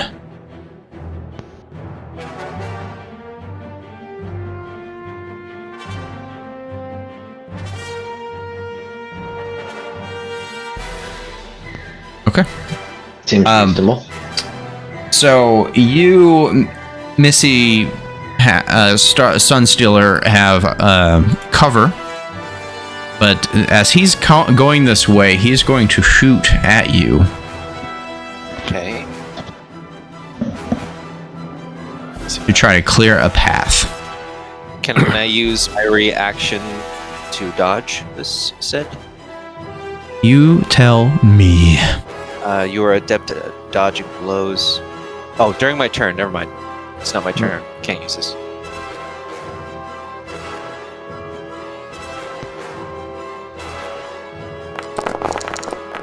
Oh shit! There's a 20 hit. And this is based on my, what was it? Your reflex. Reflex. Yeah. Just 21. No, it wasn't. It was. Oh, 21 is my reflex. Mm-hmm. So I barely don't. That would have been a buttload of damage on you. Oh shit! So close. Next bodyguard's up and combat with 35. He will try to bayonet you. Now. Does not. Stabbing a droid. I doubt if It's like 13's gonna. What a Staggering good from the ball. previous blow. Oh, there. You will try better in the future life. Future life. Oh, God. All right. I'm going to utilize a couple things here. Mhm. I'm going to use quick draw. Mhm. So I have something called Dead Eye. Go on. If you aim before making a range attack, which as long as I don't move, which I'm not going to, if you aim before making a range attack, the attack hits.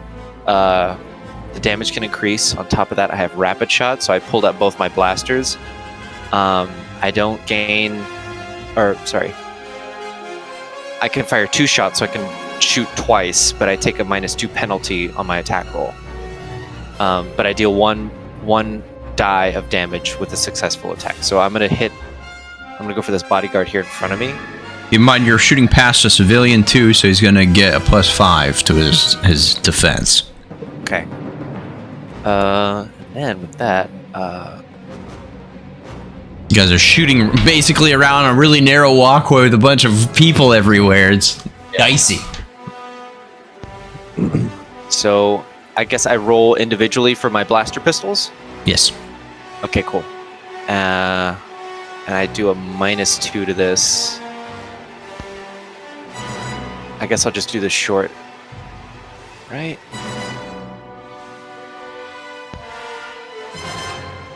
Okay. First one.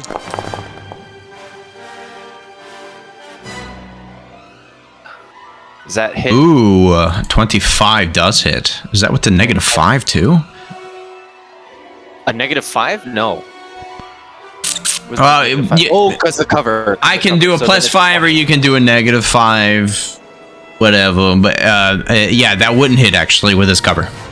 Okay, then -5 to the second one. Nope. Neither hit. Trying to avoid shooting the civilian in front of you. It's going wide. He's literally kind of using the civilian as cover intentionally. A rich person not wanting to shoot a civilian? What world is this? Get out of the way, poor person. Move your fat head so I can shoot this idiot. I'm going to actually run backwards. Okay. That's gonna be it then. I think I'm just gonna flick another one off the side if I can. All right, so you're consuming your force points, right? When you do that, because when you use a power, it uses it, and you only get it back if you use a point. Yeah. I am down to 9. Yeah, I'll do another one to toss this guy just down here from me. So we can have an easier time apprehending the chameleon boil. Strength roll, you said, right? Yeah. Oh yeah, fat chance I'm gonna make this. Ooh. I'm sorry to interrupt. I mean, you rolled really well. I have a talent called Trigger Work that leaves no penalties on my attack rolls when using rapid shot. So I would have gotten no penalties from shooting. Ooh, technically it's not a penalty, though, the cover. They get a bonus. I was doing the -5 just because it's easy. I like to think I'm just flicking them off. I'm not even like doing the full push. I'm just like out of the way. Yeah. Hell yeah. You almost like the Matrix type of shit where they're just like... Well, hold on. He might actually... Because that's... Got 20. That's... No. Yeah. No. That was my strength, and my acrobatics was only a 7. No, I was checking because he flies 2 extra squares. I was checking because with how high I rolled, if he rolled really low, he might have flew all the way over to this other platform. Because the distance, how far he flies, depends on how high over his roll, I guess. Give me 1 sec. I have to do this, or else I think we'll all regret it. Real quick. Wilhelm scream.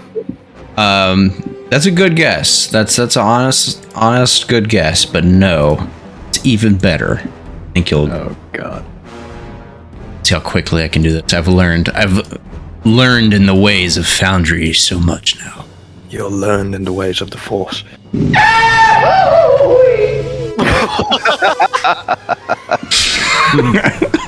And also step over here to block this.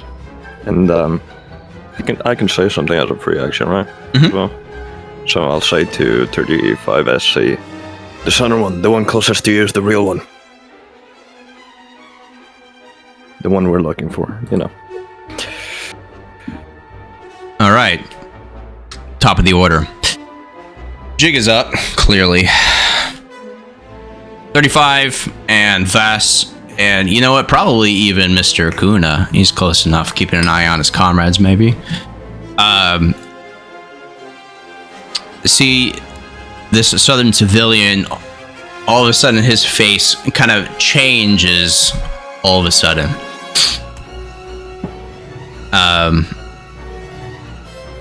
Called it's a strange name. It's Klaus something, and I'm being a bad GM. Claudite. See his face change into a Claudite's face all of a sudden, and then changes back into another more kind of sinister looking face.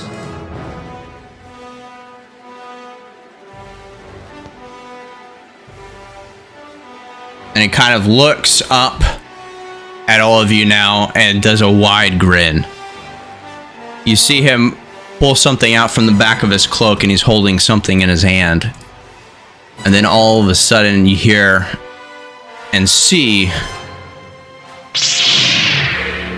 a red light emit from his hand. Oh boy. Red light? What could that possibly be? What is that? You got a weird light bulb. It's like I think it's called an energy sword. Ah. Yeah, energy sword. I think that's a plasma saber. Laser saber, I think they call Something it. like that. Something like that. Looks like. Wait, why does he look like the actor that played Pennywise? Skarsgård. Shut up. No, it doesn't look. And let's get him in combat. Like he's even doing the eye thing where his eye is like off to the side. That telltale AI weird tattoo on the face. I know, they always something weird on the face. Anyway, oops, he doesn't jump off the edge. He goes first. He saw me flicking people off and is just like, might as well do it. What can I hide? Let's see. Wait, you know what? He looks like what's his name from Game of Thrones? Peter Dink. Probably- Dinklage. The one who gets his nards chopped off. He probably looks like a lot of people. There's I feel like that's a lot of people in Game of Sith Thrones. with a bunch of bodyguards. Jeez. So why is Okay. there a Sith? Aren't the rule of 2? Does that not apply anymore? 2 Sith, 1 Jedi? That's not a porno I want to watch. I know. Problem. Speak for yourself. I've already watched it. I don't know what you're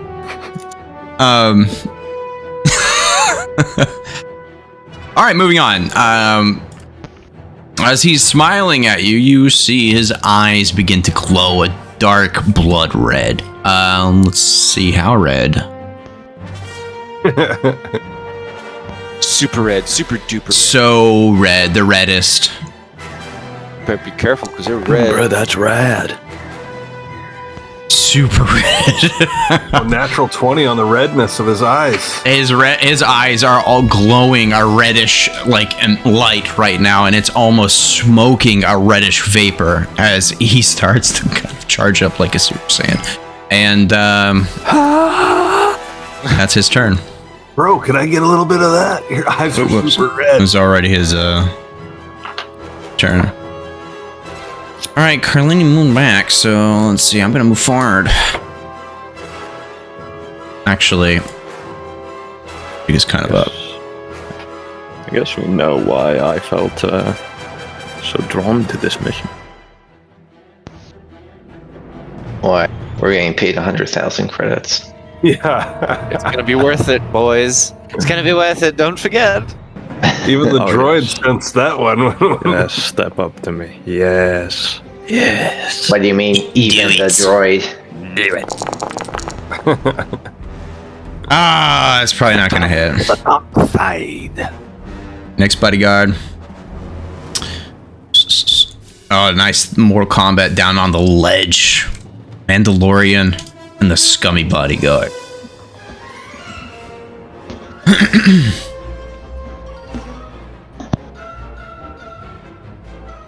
Gonna withdraw Ooh.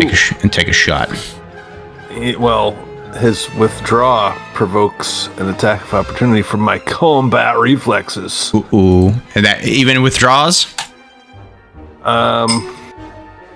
Mechanical withdraw is what he's doing. I see. You tell me.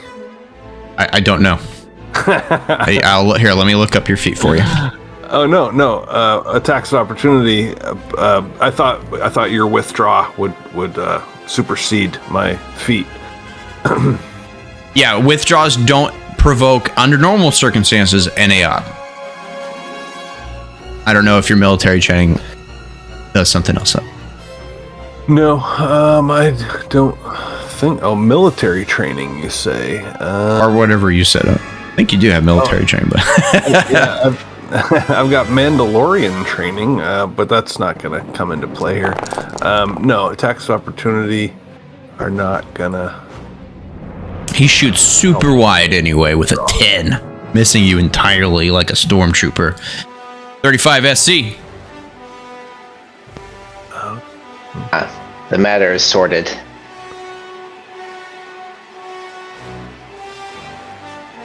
You do. We're going to Bloodthirsty ignore robot. This hapless bodyguard and move on to the main event here. I wonder how badly beat is the bodyguard right now. He's pretty messed up. All right, I'm gonna hope to trigger cleave here. Ooh. And I'm gonna bash him again. Bash him a bash.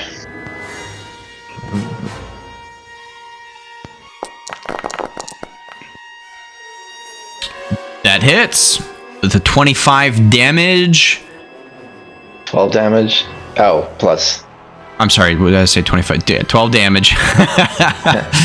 Could be 25. And I will play that much for it. He is still up. You just bash him over and over. You can see, like, it sounds like he's coughing up blood, but his helmet's still intact and holding it, maybe.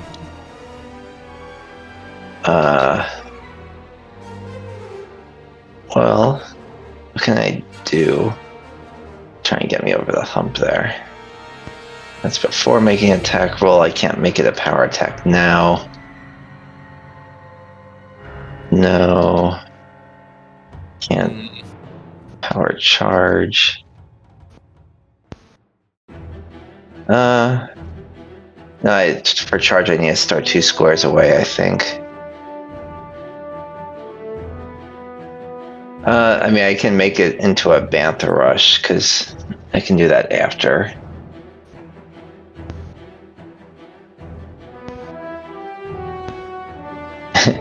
Can I just, I can't push him into an opponent.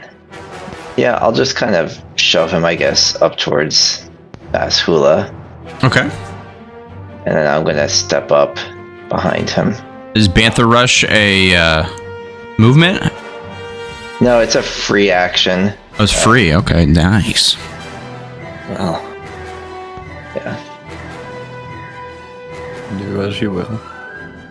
Yeah, so if you can just slide him up, and then I'll step up behind him. And I don't really think that Vasula is going to get flanking, but who knows, maybe. Robot, how do you feel about getting force slammed into the ground? You can try. Well, in that case, that's consent to me, so be warned. And I think that's probably all I can do. I was really counting on killing him. Scar, I finished reading the rules here, and they're pretty much the same as Pathfinder. So, as that guy exited, as he withdrew from the square directly south of me, that was free of AOs. But then as he went through that square diagonal to the southwest of me, that did provoke. Okay, sure. So let's follow through here with another unarmed strike, unarmed attack. Let's get that +1 in the modifier here. And, oh, not a good roll. Good enough. All right, nice. And then click damage to apply the damage. I think we've concluded that's not working correctly, but I got you. Okay. And you already damaged him prior. He's not looking good. He's banged up, armor's dented everywhere. He's holding himself together. He limped the rest of the square away. Well, I guess, yeah, I think you probably would have interrupted his move, really. I wouldn't have stopped him. He can still keep moving, but I did attack him while he was moving. Yeah, and the last step was a limp. All right, and 35 SC. Yeah, okay, you already ended. So let's see who we got. He should not be on there anymore. Bash, you're up. Let me get rid of these guys that fell off because they're in the turn apparently. Alright. Fell off. Alright, so I am apparently I have a Jedi Hunter talent, so I'm pretty sure I'm aware of what he is. You probably are now. There's And no yet like, you're somehow not aware of what I am. I'm just assuming I haven't said anything up till now, but I'm aware. Alright, so we want him alive, so I'm not taking him out, but I am going to continue picking off guards. Now, so I just read up the rules on the automatic fire thing, and it basically turns my weapon into an AoE weapon, and I do not want it. So I'm going to switch it back. It's fine. Instead of using my aim with my 2 quick actions. So we're going to take a single shot at this guard here. Okay. He will have cover. That's okay.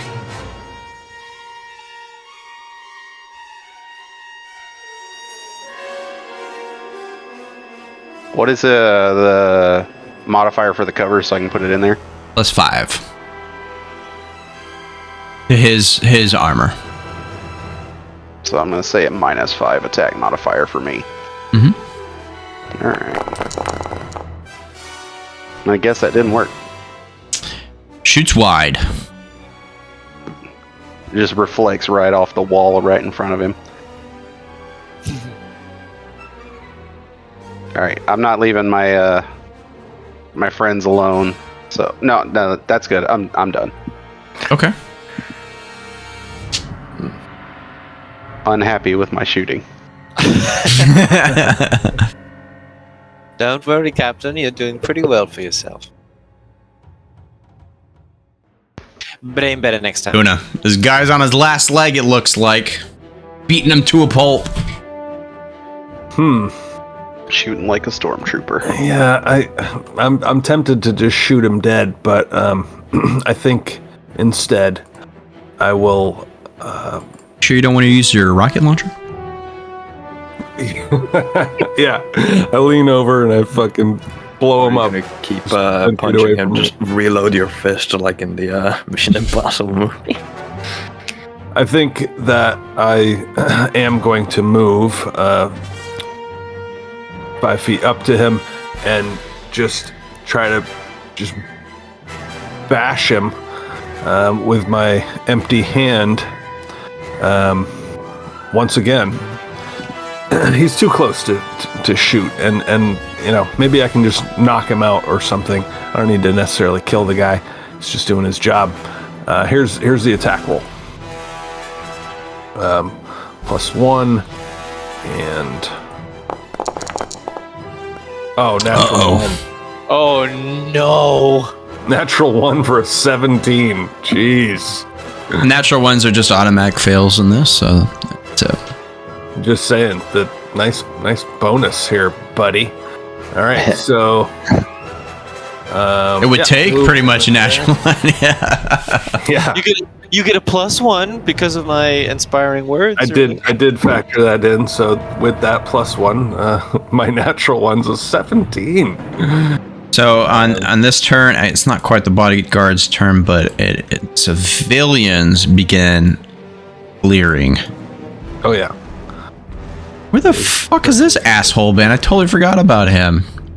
He's been way down the map, and I couldn't see him anywhere. I've been trying to I'm not paid enough for this. I've been trying to look up about like iterative attacks and doing multiple attacks per round, and it just basically says that you can do it if you have a feat that says you can do it. So even with my base attack bonus of 12, I guess I can't attack twice. Bass has that feat, I believe. Yeah, I have one that allows me to attack twice. Well, that's nice. He's like, must be nice, dude. Yeah, like, oh, that helps me. Another difference with the other games. Diagonal moves are always count as 2.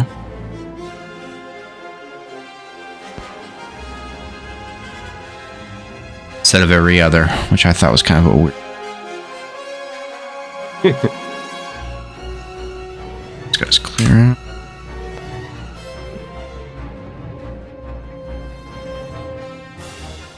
This one tries to pass by you, Carlane. Do you let them?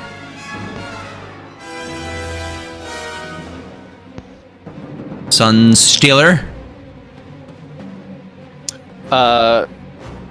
What now again? So the civilians are finally fleeing. One tries to pass by you. Do you allow them to leave? I do. Actually, Ryan, in the full attack thing, it says you can gain extra attacks if you are wielding 2 weapons or a double weapon. So if you have a weapon in each hand, you do get another attack as a full round action. Yeah, I think the feats just like Pathfinder 3.5, the feats help circumvent the negatives that you get when you do that. Yeah, but you can still do it. Mastery 2, which changes the -10 to a -2. But I do also have Rapid Strike, which I'm wondering, does that stack? You can make 2 quick strikes with a melee weapon as a single attack. So does that stack with the fact that I have 2 lightsabers as well? That mean 3 attacks instead of 2 if I do a full round? 35. A civilian is going to try to pass by you. Do you allow them? Yes. You said it was like a maybe? Yes. Alright, the battlefield is being cleared out now. I'm still going off of the assumption that you are giving me permission to force slam the fuck out of you, by the way. Yeah. It is what it is. But, if you manage to stand up against it, it will give us a massive advantage if they all go prone, though, so... Just try to roll well. Or, well, what's your fortitude? What is my fortitude? Alright, another shot whizzes by your head, Vast, missing entirely. Moving on. Yeah, these guys really are stormtroopers, aren't they? Yeah, are they? They hold true to their name by missing every shot they take. Scar, I wrote myself a little note here that I've got the #1 chip, and I'm not trying to redeem this right now. I'm just letting you know. Maybe you want to make a list of who got what. Yeah, I'm gonna do something in the Discord probably, so it's like on display for all its glory. Encourage others. 19 probably will not hit you, Mr. 35 SC, I'm assuming. No. Alright. I think not. These guys are doomed. Harlene, you do? From this distance, now that there is not a civilian covering them and making it difficult to shoot, I'm gonna take a couple steps forward. As my move. Shoot this one. Who said that? Don't metagame. The Force is whispering to you. Oh, gross. I'm going to take stance right here. I'm going to aim. Mm-hmm. It's my precise shot. I don't take any penalty. Well, actually, that's if they're me. Never mind. Forget that. Careful shot. There we go. I get a +1 bonus on my attack roll. And I'm going to, for whatever reason, whoever was speaking to me through the Force, going to shoot at that one. Targeted them. Pull my guns out. And if I may still use my, what was it referred to as? I forget the name of it already. No. The rapid shot. Don't take any penalties for using rapid shot, so I'm going to shoot both of my guns at him. Alright. Dare you. But you won't. Damn me, you silly bitch! Equipment. Oh god. Sorry. Shoot my blasters. Get a +1 to this. Can I just add that? 1 to shoot. Godlike. And second one.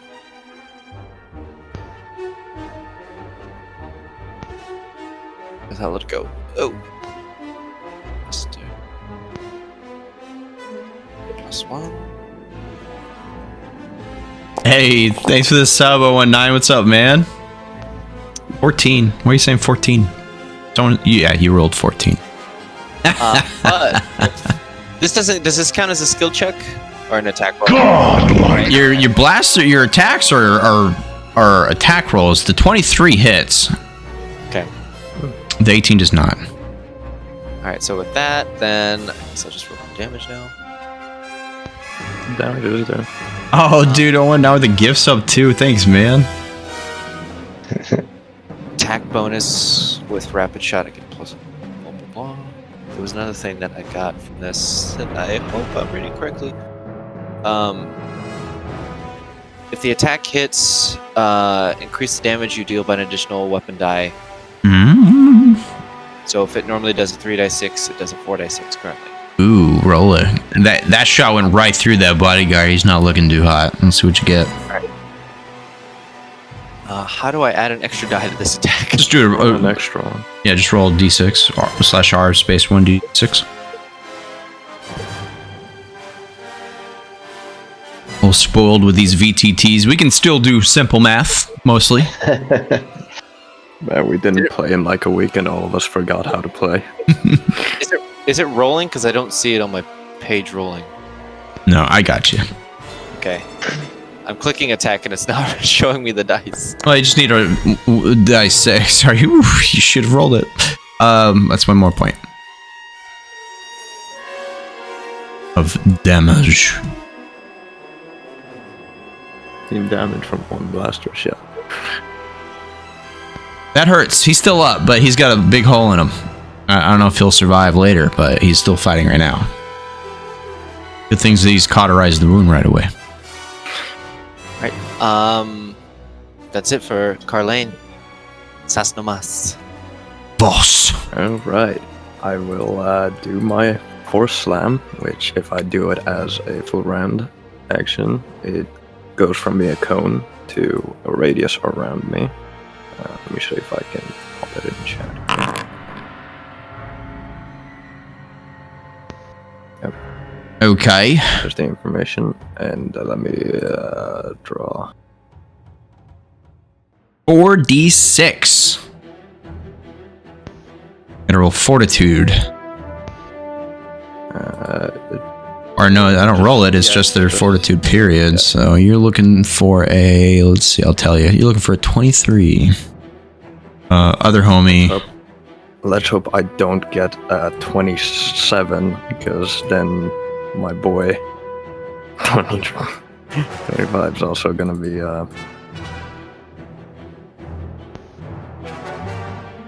Do you count that guy up here in the radius? Yeah, he's a little to the right, but he's more like right here. Yeah. Okay. Both of them should be a little there. Yeah, if it's touching him. Jeez Louise. Jeez. 26. Just barely. You do still take half damage, by the way. That's fine. Suck it up. Alright, what's the damage on that?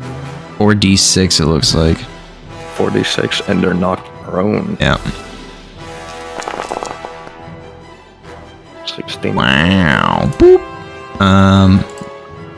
Yeah, so... But you're still standing, so now you have easy attacks on these guys. This guy that 35 SC has been fighting, you see like everything crush, just concave, including his head, as he just flattens like a pancake. I'm a Jedi, by the way. Remember, I'm not the bad guy. I thought you weren't a Jedi. What's all this talk about you not being one? I'm gonna delete the radius circle here. I got you. You click on the right angle ruler on the left under the person icon, and then you can select it to delete it. Yeah, it wouldn't let me do anything aside from move it. Well, brush your teeth and wash behind your ears next time. Moving on. Yeah, and yeah, that's a full round action, so nothing else I can do. Bill Skarsgård. What does he do? Did Please it? present your wrist for confinement. Oh, let's see, clear. Let's get you off of the. There you go. Well, are you prone to 35? I am not. No, he's 27 fortitude. Son of a Barely below. bitch. Well, he's gonna stand up. Half damage. He's gonna stand up. So Does that provoke an attack of opportunity? it does. Yeah, standing up. He's gonna stand up. I'm so glad you allowed me to do it. Driftwood, I'm so glad. Hey, that's what droids are for. 22 does not hit. Ah, And he did not appreciate that very much at all. but did I get a prone bonus? Prone bone. Use prone when you start to stand up. Prone Bona? How would that work in Pathfinder, Ryan? Would you... they're standing up. Do they still have the negative to being prone? We've debated over that, and generally we say yes. You know, if somebody's like moving out of flanking and you take that AOO, you still consider it flanking. So, yeah, generally we do that. I don't know if there's a solid rule for that or not. Oh, yeah, it's probably just a GM call type deal, but... You know, in real life, if somebody's on the ground and they go to get up and you try to smack them while they're on the ground, like, you get the bonus, you know? But yes, GM call. Yes.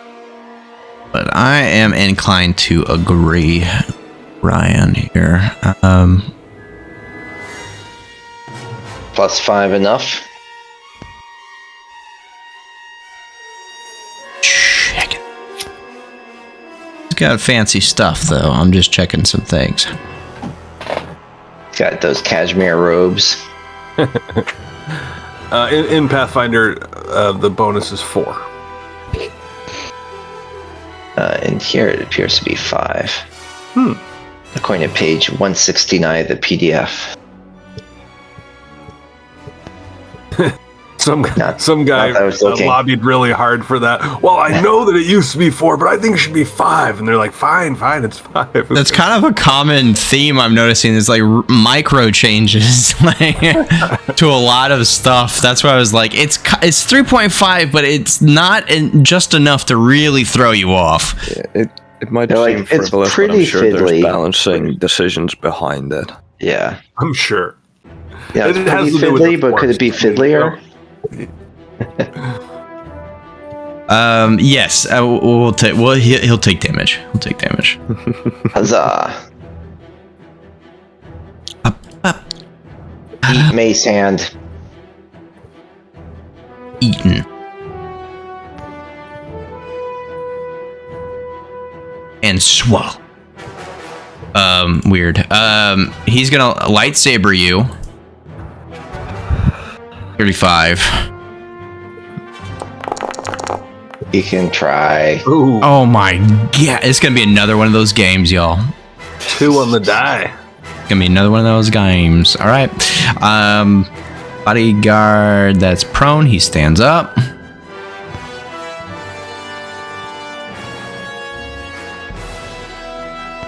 And he's gonna shoot Voss, who just apparently is a big threat.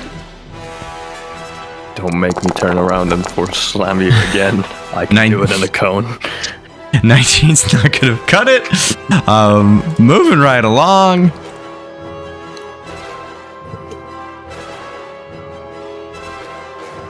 Which one is this? The one that time forgot. One.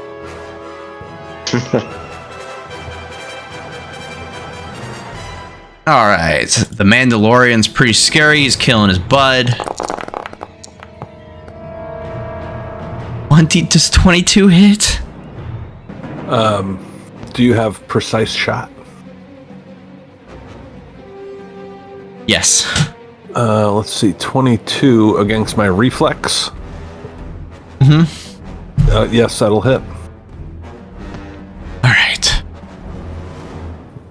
That's 27 damage. Should be now gone from your sheet. Yeah. I feel a little invaded by you doing that to my okay. It wasn't working for y'all, so I'm doing it for y'all. I'm sorry. It worked. Yes. All right, next bodyguard. That's my bodyguard. That's the one that's getting his face bashed apart. He's terrified of you. Let's get a withdraw. as far as he can go. And blaster. Oh boy. 21. My reflex is 21. Beats or beats. 14 damage coming at you. So I have this thing on my sheet here that says damage threshold. I wasn't really gonna bother with damage threshold, but that's if I do enough damage to you guys in one attack, it may automatically incapacitate you, even if you don't hit 0 HP, and vice versa. I see. Okay. All right, 35. Let us continue our discourse of fists. The fist discourse. I don't think it's relevant anytime soon, but can I do non-lethal damage with my mace hands? Sure, why not? It's probably that definitely does it. Also, this would be the time to use that once per encounter. Oh, what was that? Dirty fighting. You successfully damage an opponent with a melee or ranged attack, you reduce the target's damage threshold by 2 points for the remainder of the encounter. Okay. So, just in case. Oh boy. Evan there. Health is wrong.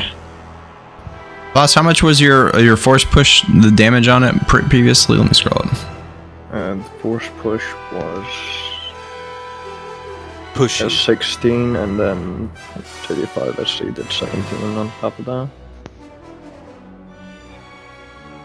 But yeah, my force slam was 16 damage.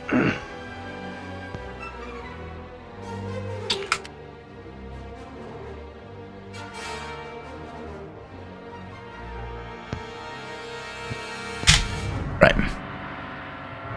Should be making power attacks when I use a one-handed weapon in two hands. He's not looking too hot, I'll tell you that much. Your subdual damage does the trick, and you lowered his damage threshold too. Okay. Okay. Yeah, he's not looking too. I mean, he's just wearing robes. You guys, just wearing robes.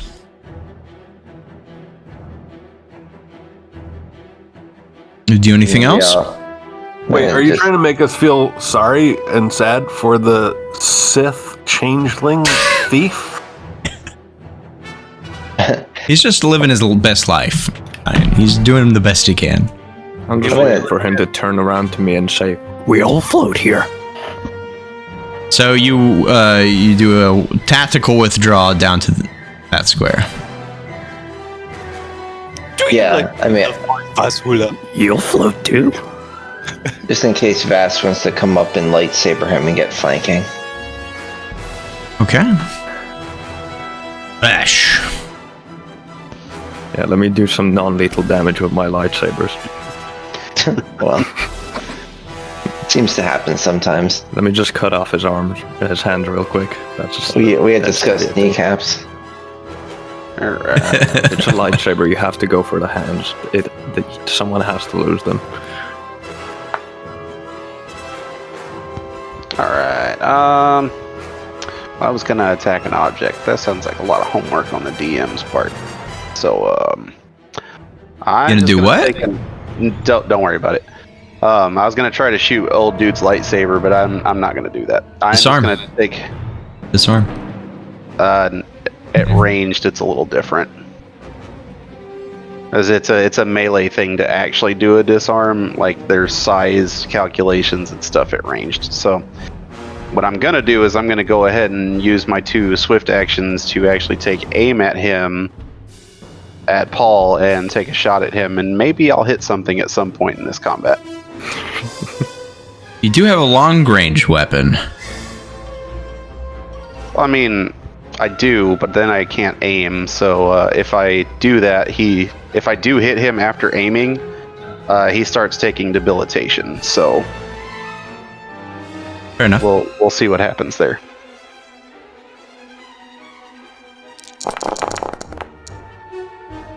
Not hopeful. Another miss. I shake the gun like, what the hell is going on with this thing? Sharpshooter of the party, ladies and gentlemen. Captain, you don't need to be good at hitting stuff. I'm just the getaway driver. Alright, that's it for me. Okay. Mandalorian, what are you doing? Well, I was thinking about going up diagonal here, but that droid got in my way. So, all right, let's Jetpack.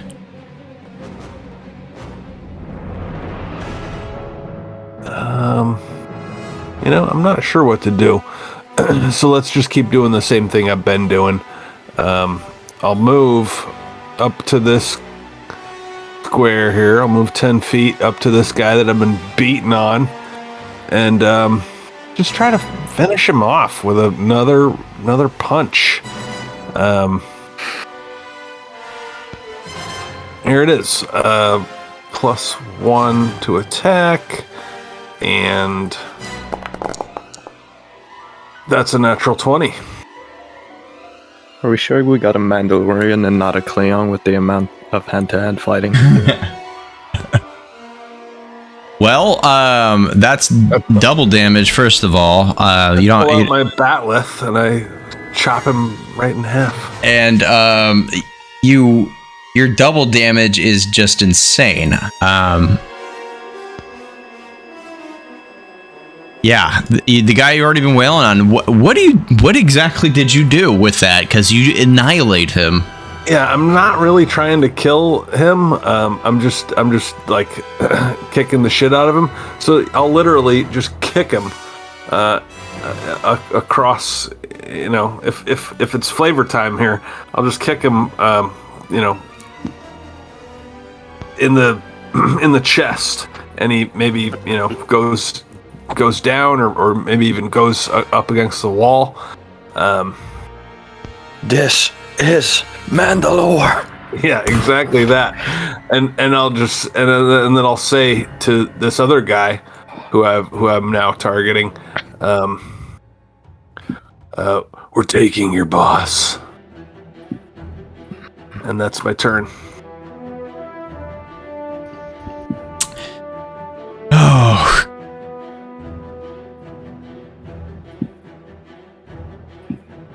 All right. This guy doesn't and he's gonna back away, I think. Oh. Here I was looking for another force slam on those two. You're a little terrifying. Little terrifying. Smidge. 25. That's on me, that hits. Oh, fuck me. Terrible on the stream.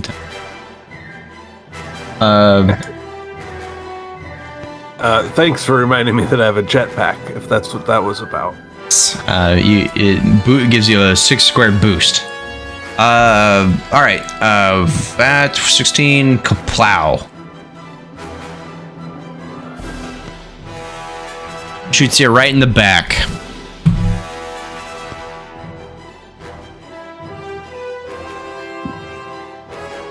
Carlene?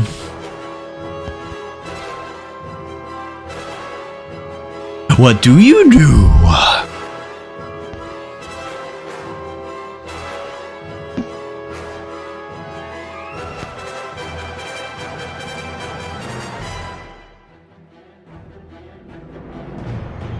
You're still muted, Joe. I thought I was thinking. Yeah, you muted. I was chewing Fritos. I didn't want everybody to have to listen to me eating Fritos. Misa gonna move forward. No. You stop that right now. I was strongly considering. Stupid. I was strongly thinking of making the bartender a Gungan just to piss everybody off, but I realized that I'd laugh. I realized that I'm a decent human being and chose not to. Misa gonna shoot somebody. And at that moment, Pol transforms into a Gungan just to annoy the fuck out of us, so we leave him alone. At that moment, Scar called Joey indecent. I am going to take a couple of shots at this bodyguard right here in front of me. 2 of them, to be precise. Go on. And 2. Oh, God. Oh, God. Not gonna cut it. Neither one. Son of a bitch. Sorry. You move. That's okay. Alright, I use my movement. I don't have any swift actions that I want to do right now either. Okay. Shit. Ooh. Alright. Colleen at it again. Done again. That's hula hoop. Who do you kill now? Fast hoodly hoo. Well, there's still 2 of them within my radius for my Force Slam. So, who needs lightsabers? They're for nerds. I'm just gonna slam these 2 motherfuckers down again. Brilliant. I believe last time you said I need to beat 823.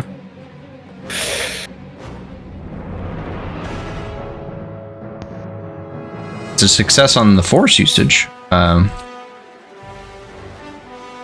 Yeah, Force Slam. If I can put it in chat again if you want for posterity. No need. I have my own index. Thank you. Yeah. And here's the Mage. 4d6.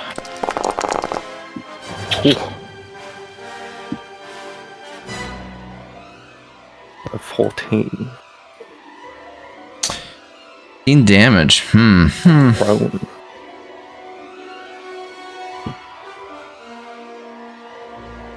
Back to the ground, you go. This guy was in your radius, I think, also, right? Yeah. I'm just imagining the that one scene from Adventure Time. Fall.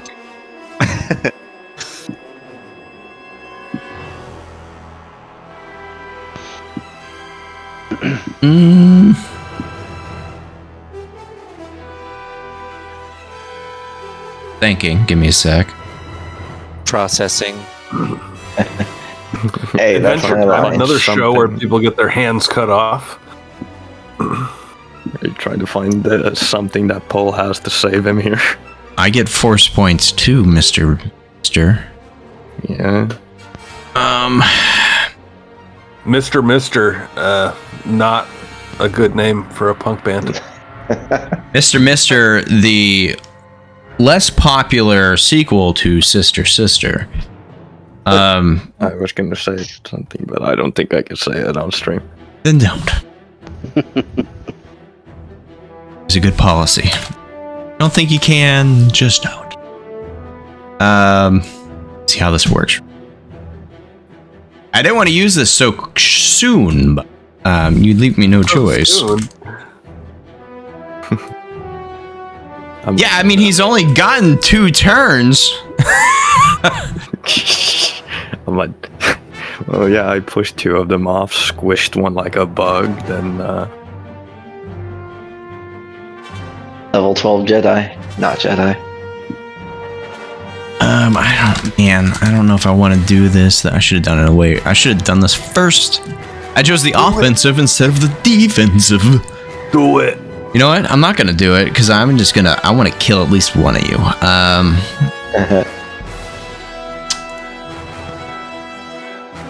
Yeah, it's clobbering time. I'm gonna withdraw back this way.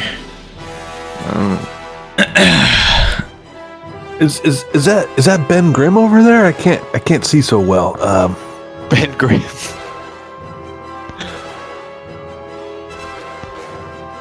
Jedi Scum as he slashes down with his lightsaber onto Vass with a 25. that hit. Thank I got an attack of So opportunity. thanks for moving up to me, because the reason I was force slamming instead of moving up to you was because you said 5 footsteps or anything, so I couldn't draw my weapon, move up to you, and attack. So thanks for that. No, withdrawing is though. So no, he doesn't. You don't get an A up.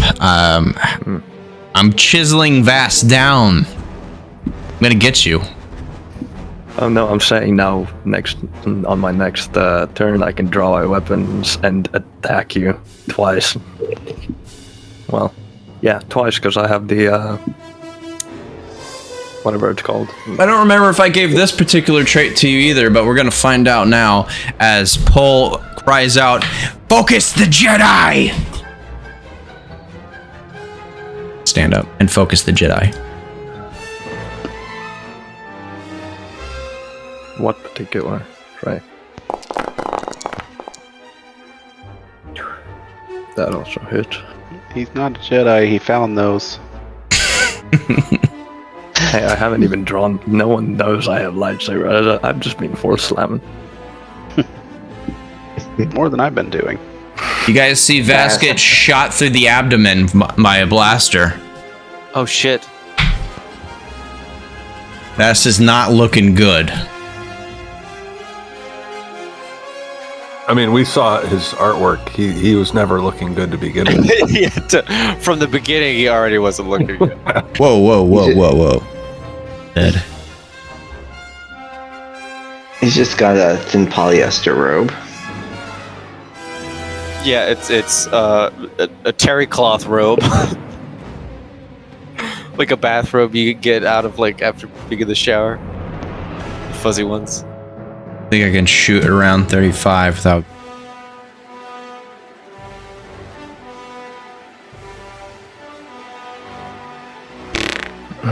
I can move really close to 35 and... No, I'll go for the... wait, no, I'm not shooting Pol, I'm shooting... So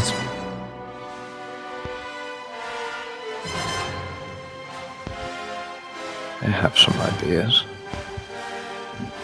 Bodyguards, focus fire on me, says Pol Virten. yeah, he's gonna get a... you're gonna get a +5 your armor on this shot, but he moves up, ignores the Mandalorian that's just annihilated his buddy, and takes a shot at you, Vex. Just gonna do it. 5. I did really beat the shit out of that guy. You beat the shit out of that guy, like... Oh. That's not gonna cut it. Moving on. That would have killed me, by the way, if that landed. This guy shouldn't be in combat.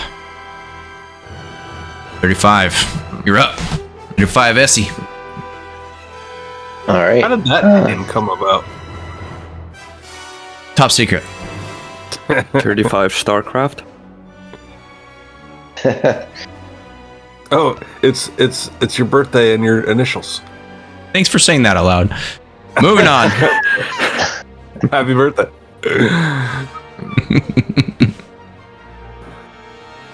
What are you doing? I'm trying to figure out. Oh, I suppose I'm not going to do non-lethal damage by doing an automatic fire fusillade of. You know what? Fuck it. You get another point too for figuring that out. Oh, do I? All right. Oh wait, thanks for saying that out loud. Don't mind if I do. But then it gets taken away because you said it out loud. I was gonna write it down, but now I'm not. All right, so I'm gonna just wail on him and take the flanking bonus. Okay. It's a total +3 to hit.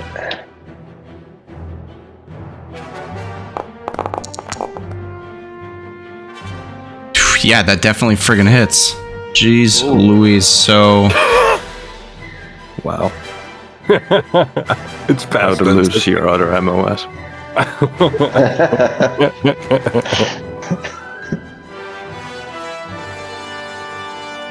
Hang on a second. Hang on.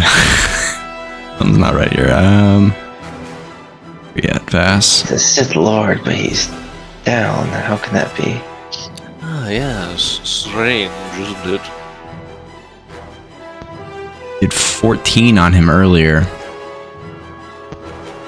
Ah, that's why, because he did a weird. Don't do that. Don't do weird things. That's how I do damage. I do it weird. Oh no, you did it right.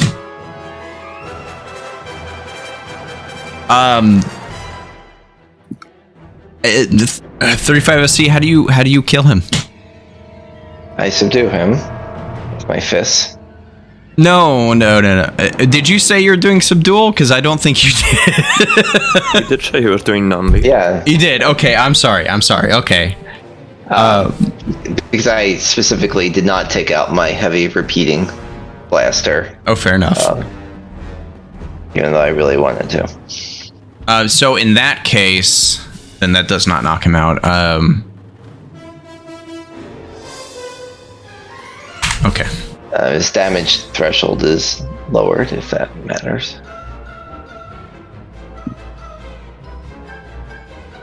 Got it.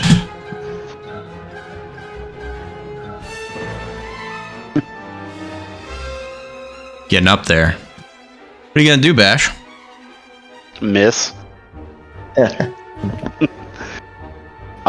So it looks like they have the nasty Jedi handled pretty well at the moment. So Nasty Jedi, is that what you people call Sith? Yeah, don't you? So we're gonna take a shot at this bodyguard right here. See if we can finish bringing him down. Okay. As far as I'm concerned, I currently have a higher kill count than the Sith here. So we're gonna aim at him again, so he gets no cover bonus, and see if we can actually hit something today. Oh yeah, that definitely hits. This guy right here. Yep.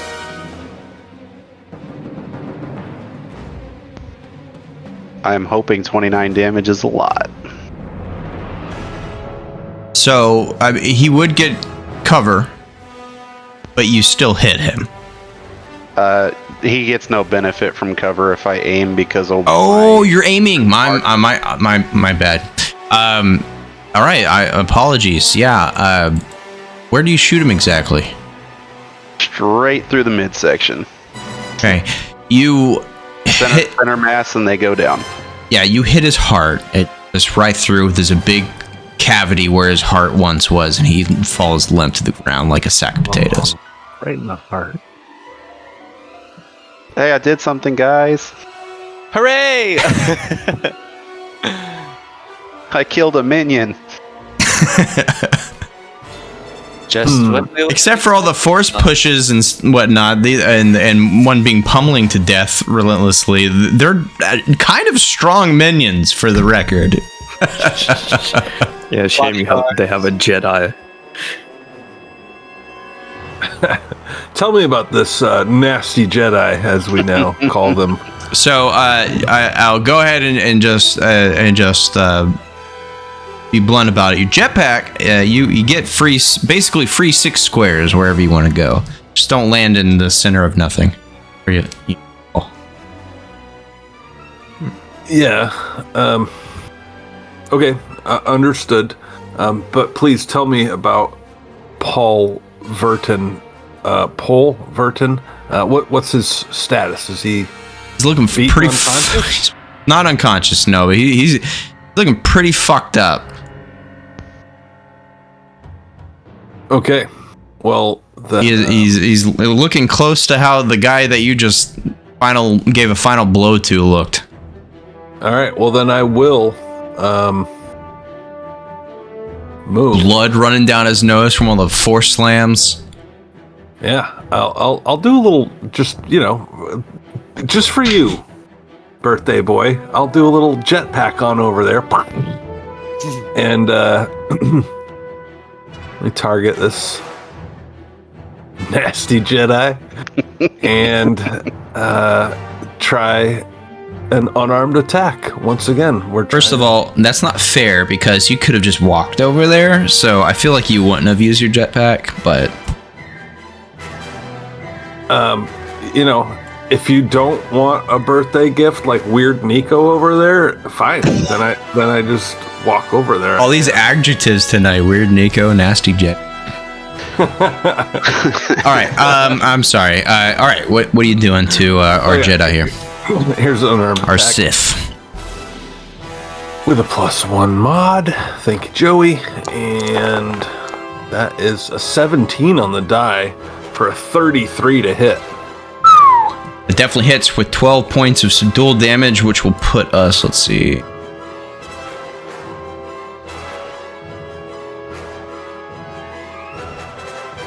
him being pretty fucking beaten up. I gotta check something.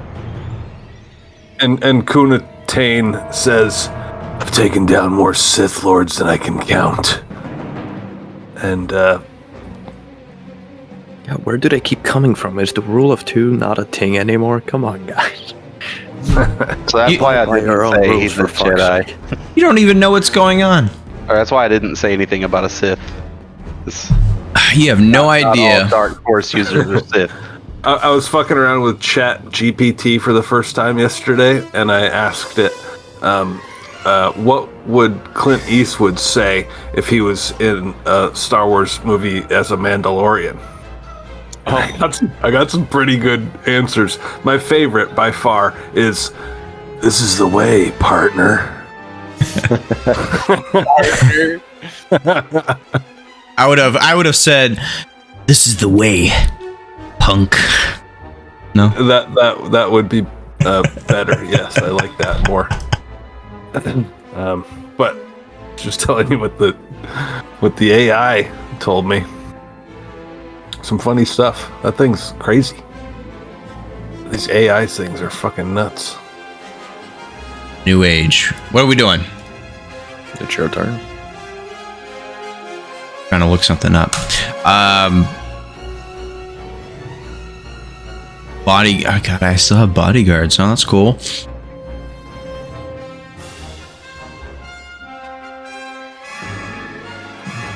Yeah, he will call out. Sir, we must leave. We must go.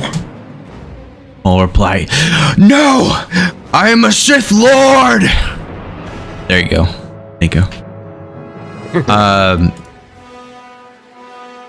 A shot at you, Vass. Continuing, he's looking pretty banged up, though.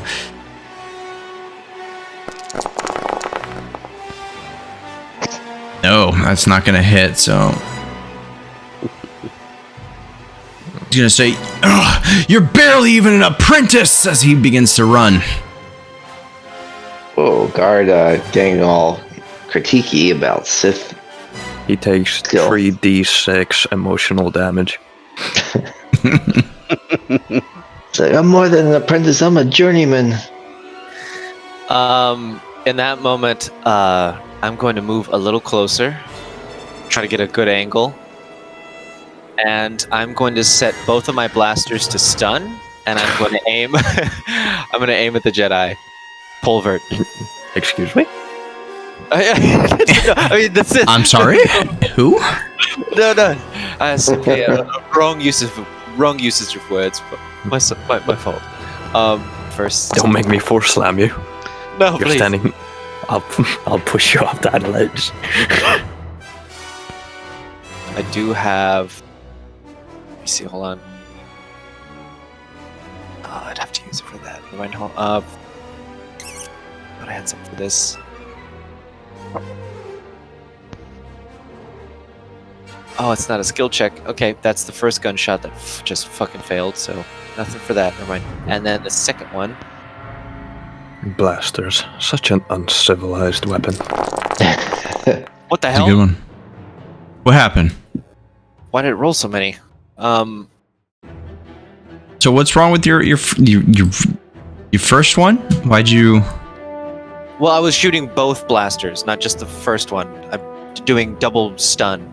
Double stun, okay. Twice for some reason. I am confused. So I've got 3 rolls from Carlane. I think that's what the confusion is. I don't understand why there was... Ignore the last one, the 14. You can just delete it from the chat, by the way, if you right click on it, I'm pretty sure. Yeah. So it's I'm not 13 and- sure about this, but from what I've been reading here, attacking twice, you don't roll twice. You just take a minus to your attack and then a bonus to your damage. Is that what you guys been reading? Let's not worry about it. He's just gonna do 2 attacks with 2 different weapons. He's doing because it's 2 different weapons. He takes 14 damage, non-lethal, stun damage. He's looking woozy. He's seeing stars. He's still standing though. Little birds are flying around his head. Chirping. Well, I'm gonna do the smart thing here and use catch second wind swift action to regain. It's a quarter of my maximum health. Plus, due to my force recovery, I get an extra 1d6 per force point that I possess. So that would be. One player did a second win tonight, so that's satisfying. That's mission accomplished for me. So it's 17 plus 76.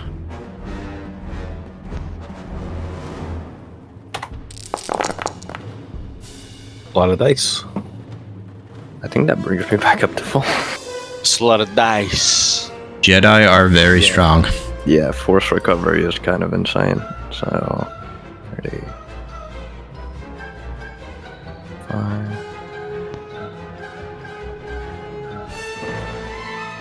Joey, you could have done that a little better. That's a lot of dice. That's a It's a swift lot of action. Catching a wind is a swift action, so I can still move action. I will draw both of my lightsabers, because apparently this is a western with Clint Eastwood over there. I will flick my robe like a duster, revealing my lightsabers, and draw them like pistols, flip them around, and ignite them in a reverse grip. Because I've played too much Force Unleashed not to do a reverse grip. And notable, my lightsabers are not green or blue, they are the yellow crystals that are prominent for the Jedi Temple Guardians. Ooh, now that you're about to knock him out, he's gonna cut his head off.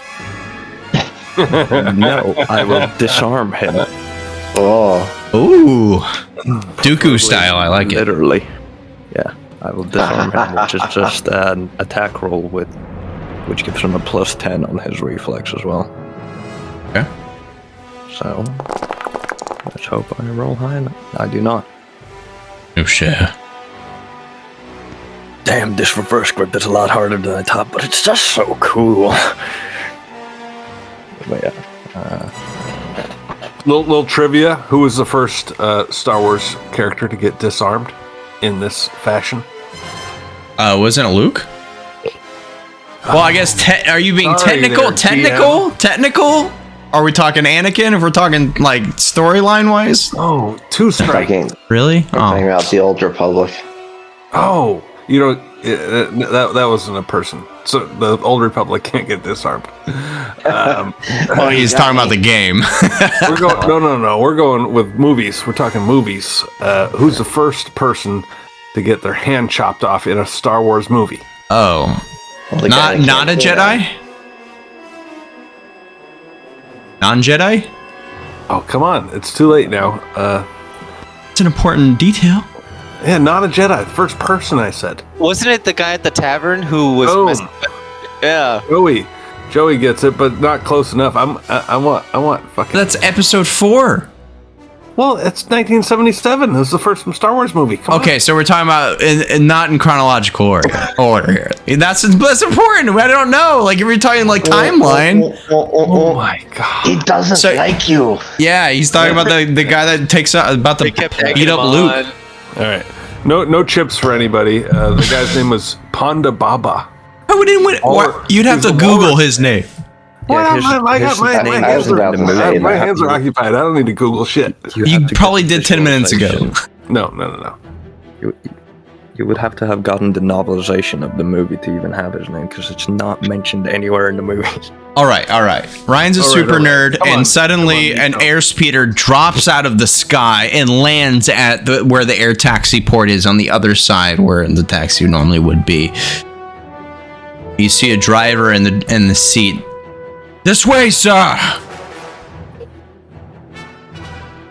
To the What? Sith? Yes. No to you. Let's go, Carly. Let's go. Don't mind if I do. We have our sniper over there on that side. So I may hit him. you recovered. I think the smartest thing here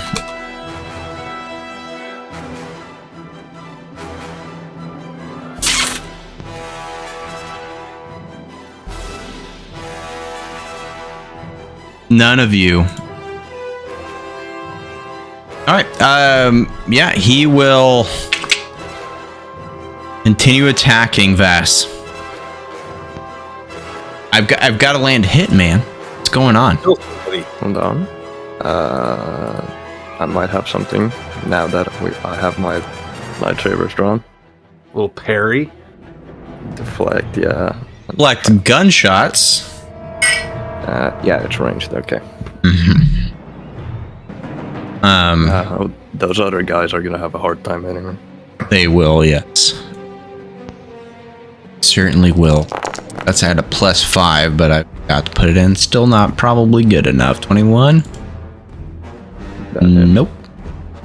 Oh, it does. You have a low reflex. Yeah. Because well, it's just 15 damage. Let me check, actually. I think I've even gotten the hit you. Oops. I think I've even gotten the hit you got. He has something activated called Dark Rage. Oh, no, yeah, no. Yeah, so it actually would be a 21 damage. That's a lot of damage. There you go. Nasty rage. Nasty Rage, yes. That rage is stinking. I got up to 61, now I'm back to 41. He's gonna can't move past you guys. You're blocking the whole flip-flapping way, but I'll withdraw. Can you withdraw diagonally? Since No. Well, I can move 3 squares, but that would... Yeah, I can move 3, so that would count as 2. I can move diagonally. Just... Yeah, you can't take a withdraw if you don't get out of threat after 1 square. I feel like that sounds smart. I think he would be stuck. That'd be logical. Does he want to jump off the railing? Over the railing? does he have force jump? Can he jump over me? You guys, well, I'll tell you after the game, actually. Good answer. There's secrets to be done.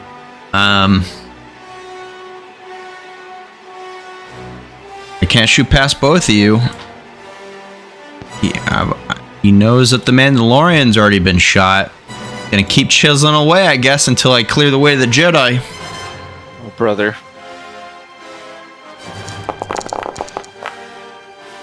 22. Oh. To the Mandalorian, Una. Oh, well, I didn't realize that. Yes, that'll hit.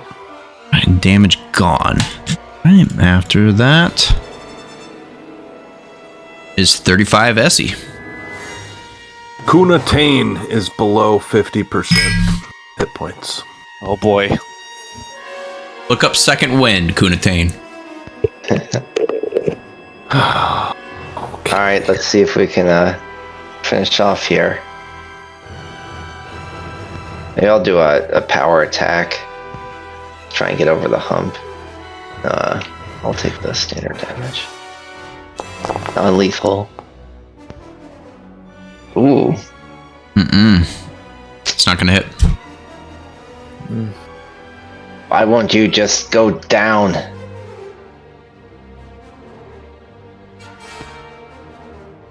The dark side is with me, droid. Bash. Alright, you said there's somebody in the speeder? There is. Fact. There's about to not be if I have any luck.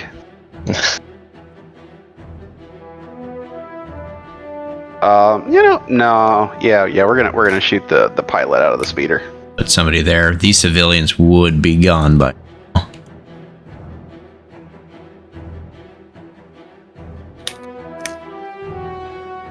That cleaned up. Gonna shoot the poor defenseless driver. Go ahead. Alright, we aim and we shoot. 25. I am giving them cover, but it doesn't matter.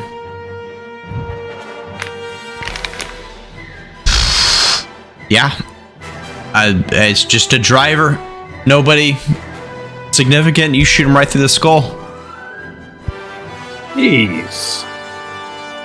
And hopefully this guy's not much of a. Hopefully the Sith isn't much of a pilot.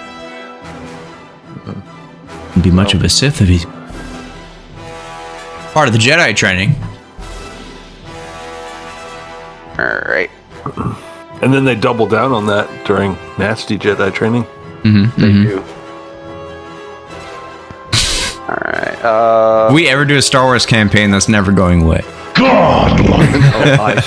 Just playing this now, I so want to do a full campaign in this. Postman, thanks, man. Thanks for this. Fucking hell. 2 years Postman's been subbed. Oh, jeez. Cheers, man. All right. Base speed 6, so that's 6 squares. I'm assuming. Correct. Well, I can't move anyway. No, I'm good. I'm done. Okay. Punatane. Punatane, maybe? I don't know. I considered that, but no. Kunatane sounds more natural. Well, let's... okay, so as a swift action... Where did that go? I was just reading that. As a swift action, I will catch a second wind.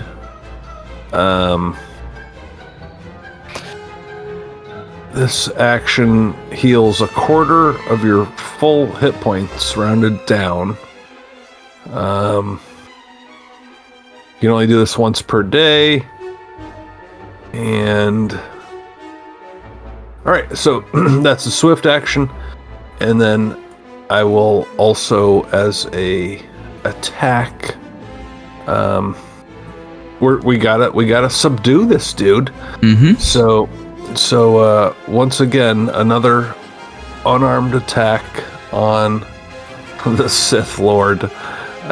Here's the attack with a +1, and let's see what we can do. Oh, an 8 on the die for a 24. That will do it. Nice. Let's see. Ooh, wait. Subdual? So a quarter of my hit points should be like 26 hit points. Nice. 26 point something, but we'll just call it 26. So that gets me back up to more than half. Subdual attack, that actually doesn't make it. Okay. Yeah, I don't know. All right, that's my turn. Right, bodyguard is this? This is the one running. Check the range on this. He's pretty far. I'll throw out another Clint Eastwood Mandalorian quote from the AI generator. I don't need the Force to get the job done. My armor and blasters are all I need. Sounded very much like Christian Bale's Batman, more so. I think Christian Bale's Batman is a little more growly. I'm going for the Clint Eastwood kind of tired old man type of. Oh yes. Mm-hmm. That was a good switch. That was accurate. Yeah. Good Thanks.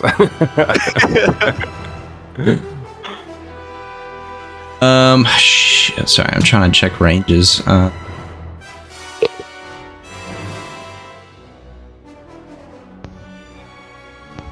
Also, just unpause the game so we don't forget for if someone wants to move.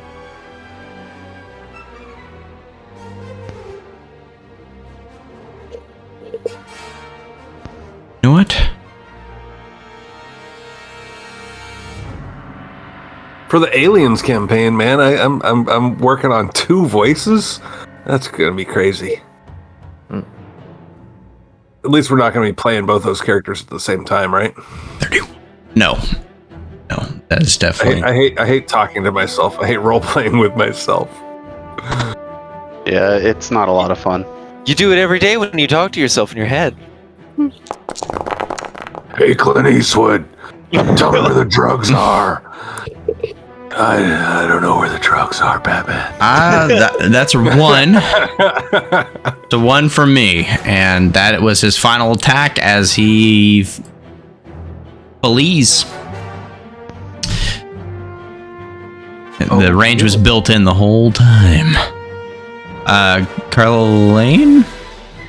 Yeah. Why'd you say it like a question? Sorry, I saw something weird. Go on. Carlane, Sunstealer, what do you do? Carpool lane? Can I use a free action to kind of like convince him to stand down in a way? A persuasion? Luck with that. Persuade? Yeah, I know. Yes, persuade the Sith Lord. Well, quote unquote, Lord. Okay. Here's what I'll do. She'll start talking and go, well, you know, all of this we could stop it now, obviously. It looks like you might actually be losing this fight. But, looking at your eyeballs, you look like you probably don't want to stop. You know what? Fuck it, never mind. And I take out both of my guns, or I aim them both at him, and I take 2 careful aimed stun shots at him again. Stun Both him. kneecaps. Both kneecaps, stun in the stun kneecaps. All the kneecaps. Kneecaps, is that you said? I stun your kneecaps. You can't run from me, you fool. 1 blaster attack and another blaster attack. Oof, good thing there's a second one. Ooh, let me see. He's real close.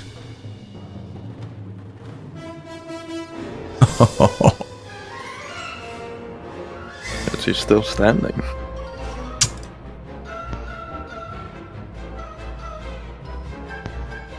Carlane, how do you do this last shot as he falls unconscious from the blaster shot? Done.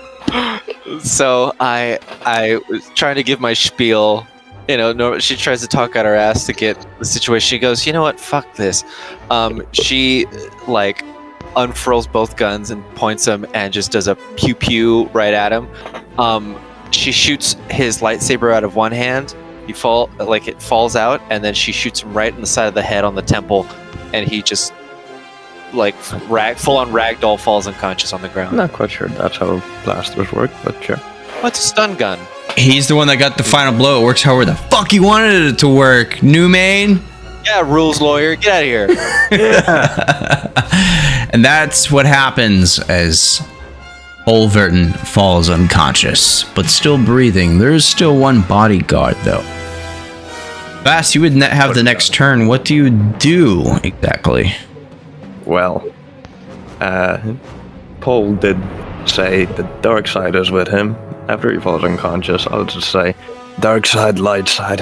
Why choose only one? And I will force grip that other bodyguard. Yes, do it. Which there's the thing for it. And I can use an extra force point to deal an additional 2d6 points of damage with it. So Do it. I'll roll my force. My scroll wheel stops being dumb. There we go, 28, and I'll subtract the force point and so an extra 2d6 plus. Well, there's the DC effect on it. Would that be max damage? What did you get? I rolled a 28 on the. Yeah, that's max DC. That's max DC. 6d6 plus an extra 2d6, so 8d6 damage. 8d. What do you do to this bodyguard? I just turn towards the bodyguard, whip my hand out, and just crush his throat. I think it's fair to say that as you do this, you feel something cold embrace you, but in a strange, loving way, as you gain a dark side point. Oh. Great Jedi, baby, I can do both. Hope you don't have. Nasty. Alright, gents, we're out of combat. You have subdued Pol Virten. Yeah. What do you do with him exactly? I'll look over to where his lightsaber flew over after he got blasted out of his hand. I'll pick it up and slide it into my robe.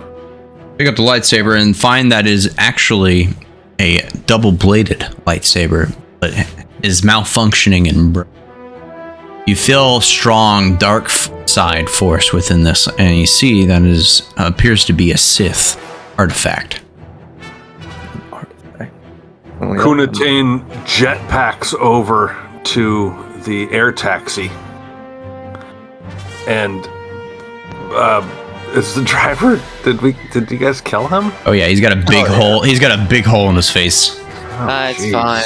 So Well, we have the captain. he grabs that guy's corpse and throws him over onto the landing, and then pilots the air taxi over to pick up our target.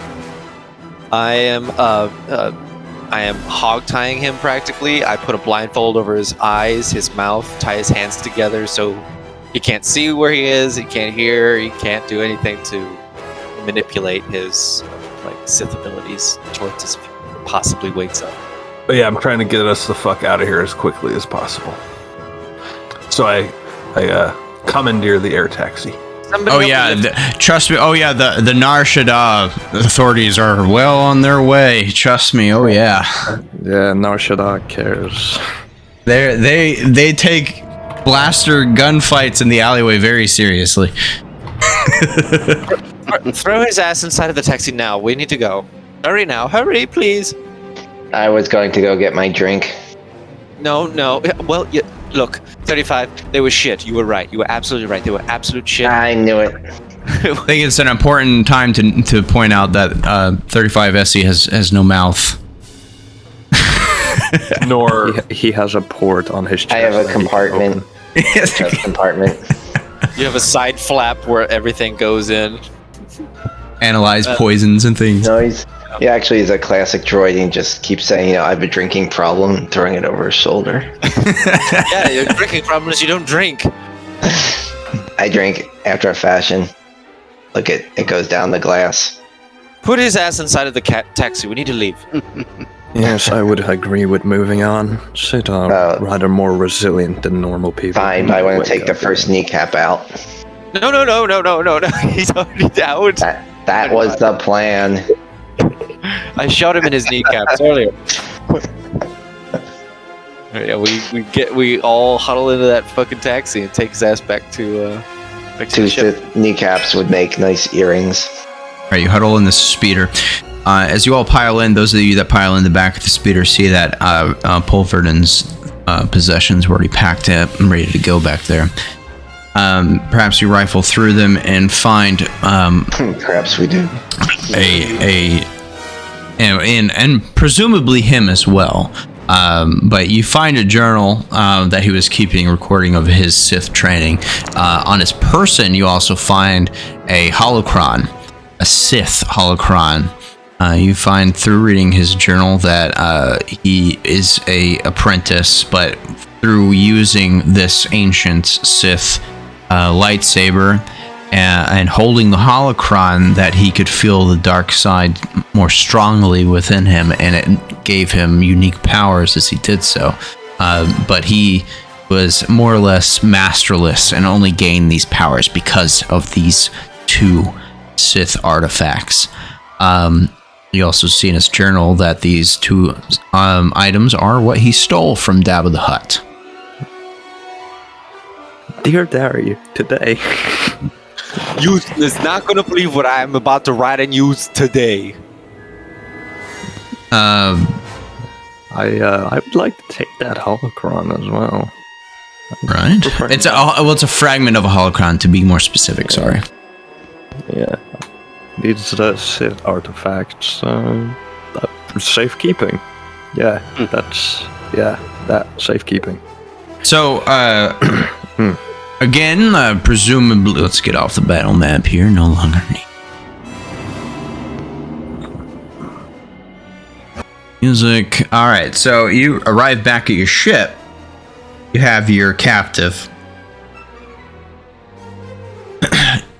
Draba, we'll say, is actually, as it turns out, on Tatooine, which is fairly nearby. What do you guys do? You're back at the ship with Pol and the two artifacts. Well, we have the things that Draba needed.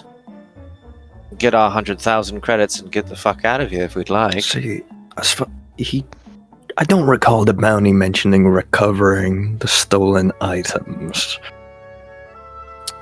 Oh. And there was no mention of kneecaps. There was no mention of kneecaps, you're correct. But I do believe our Sith Jedi friend, I do believe Vass could be correct. It didn't say anything about returning the artifacts, just the body or the person alive, which is Pol here currently. We can keep those items for ourselves. Yes, I would prefer to keep the artifacts for safekeeping. We could end up either keeping them, selling them, what have you. Do you think? All Draba wanted was Pol. Do you think a droid like me and a Sith lightsaber like that could ever, find love? So this conversation is happening in transit from this planet to Tatooine. We're fucking out of there. Yeah. Yeah, we'll say Bash goes ahead and he gets the hyperdrive going. You guys head out, and while you're in subspace, you're having the discussion heading to Tatooine. Double Captain- ration of space gruel. What would be your thoughts?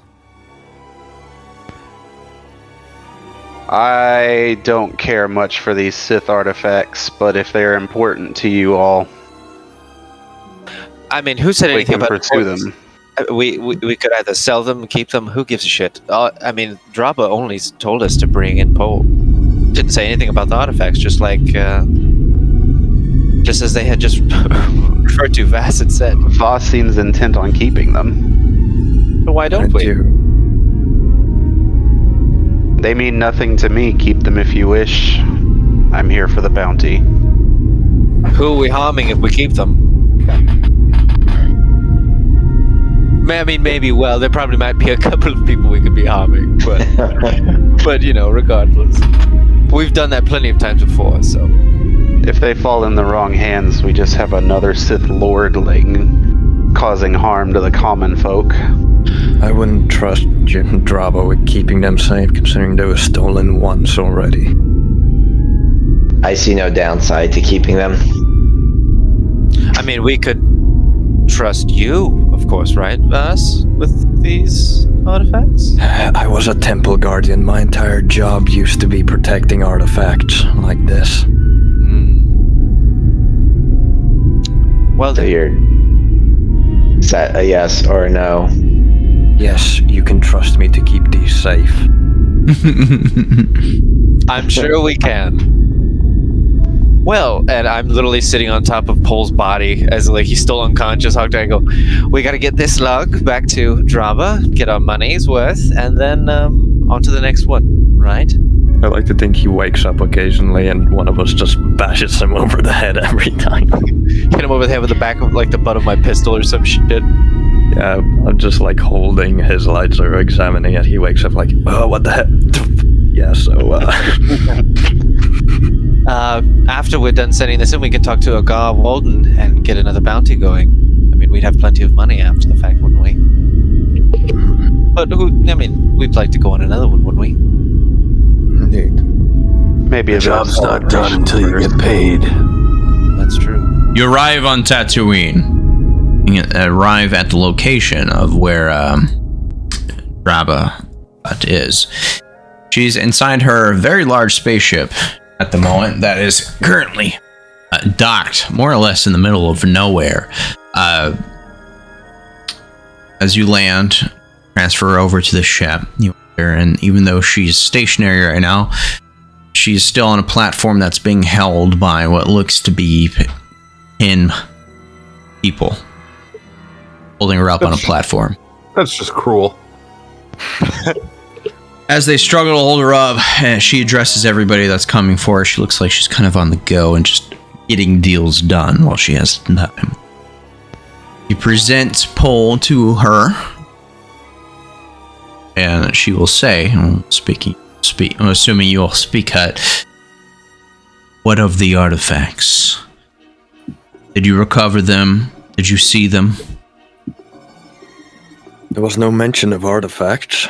We found nothing particular value on Pol here. Other than his unruly conduct and acting a fool. Mm. The I was job able was to to beat him down with my fists. Which he did a very good job of. A very good I know. job. the job I was know. to bring the man alive. Here he is. I will though toss like the bag of his stuff aside from the holocron and the lightsaber. That just whatever else was in there, toss that. Like And his- that's all his- that we found with him. His hog-tied form, throw him like he's a bag too, like on the ground. Vas and Sunstealer, roll deceptions, please. I know I can't use my force for this because it's a fucking Hutt.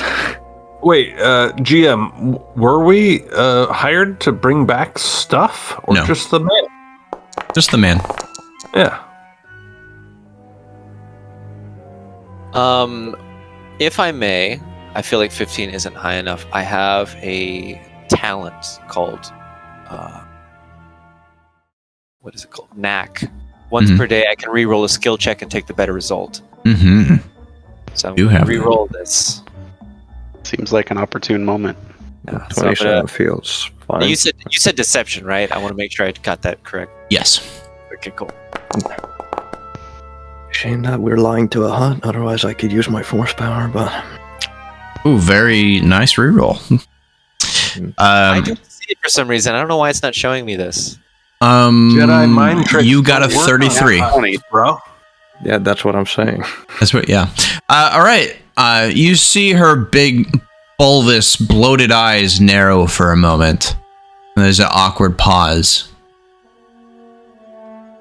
And then you see her kind of do an upward nod in the corner as a Gamorrean walks over, shirtless, of course, holding a platter full of credits. Party gains 100,000 credits and lives to see another day. Huzzah. Pleasure doing business with you, Draba. As always. Get the fuck out of here. Get out. Let's go. Yeah, we take our earnings and we leave. And you get I dropped in a could pit use with a those rancor. Just kidding. That'd be a fun Well, fight. judging by what I've managed to do so far, I think we'd be fine. Well, that, ladies and gentlemen, was Star Wars Saga Edition. Hope you guys liked the little mini adventure there.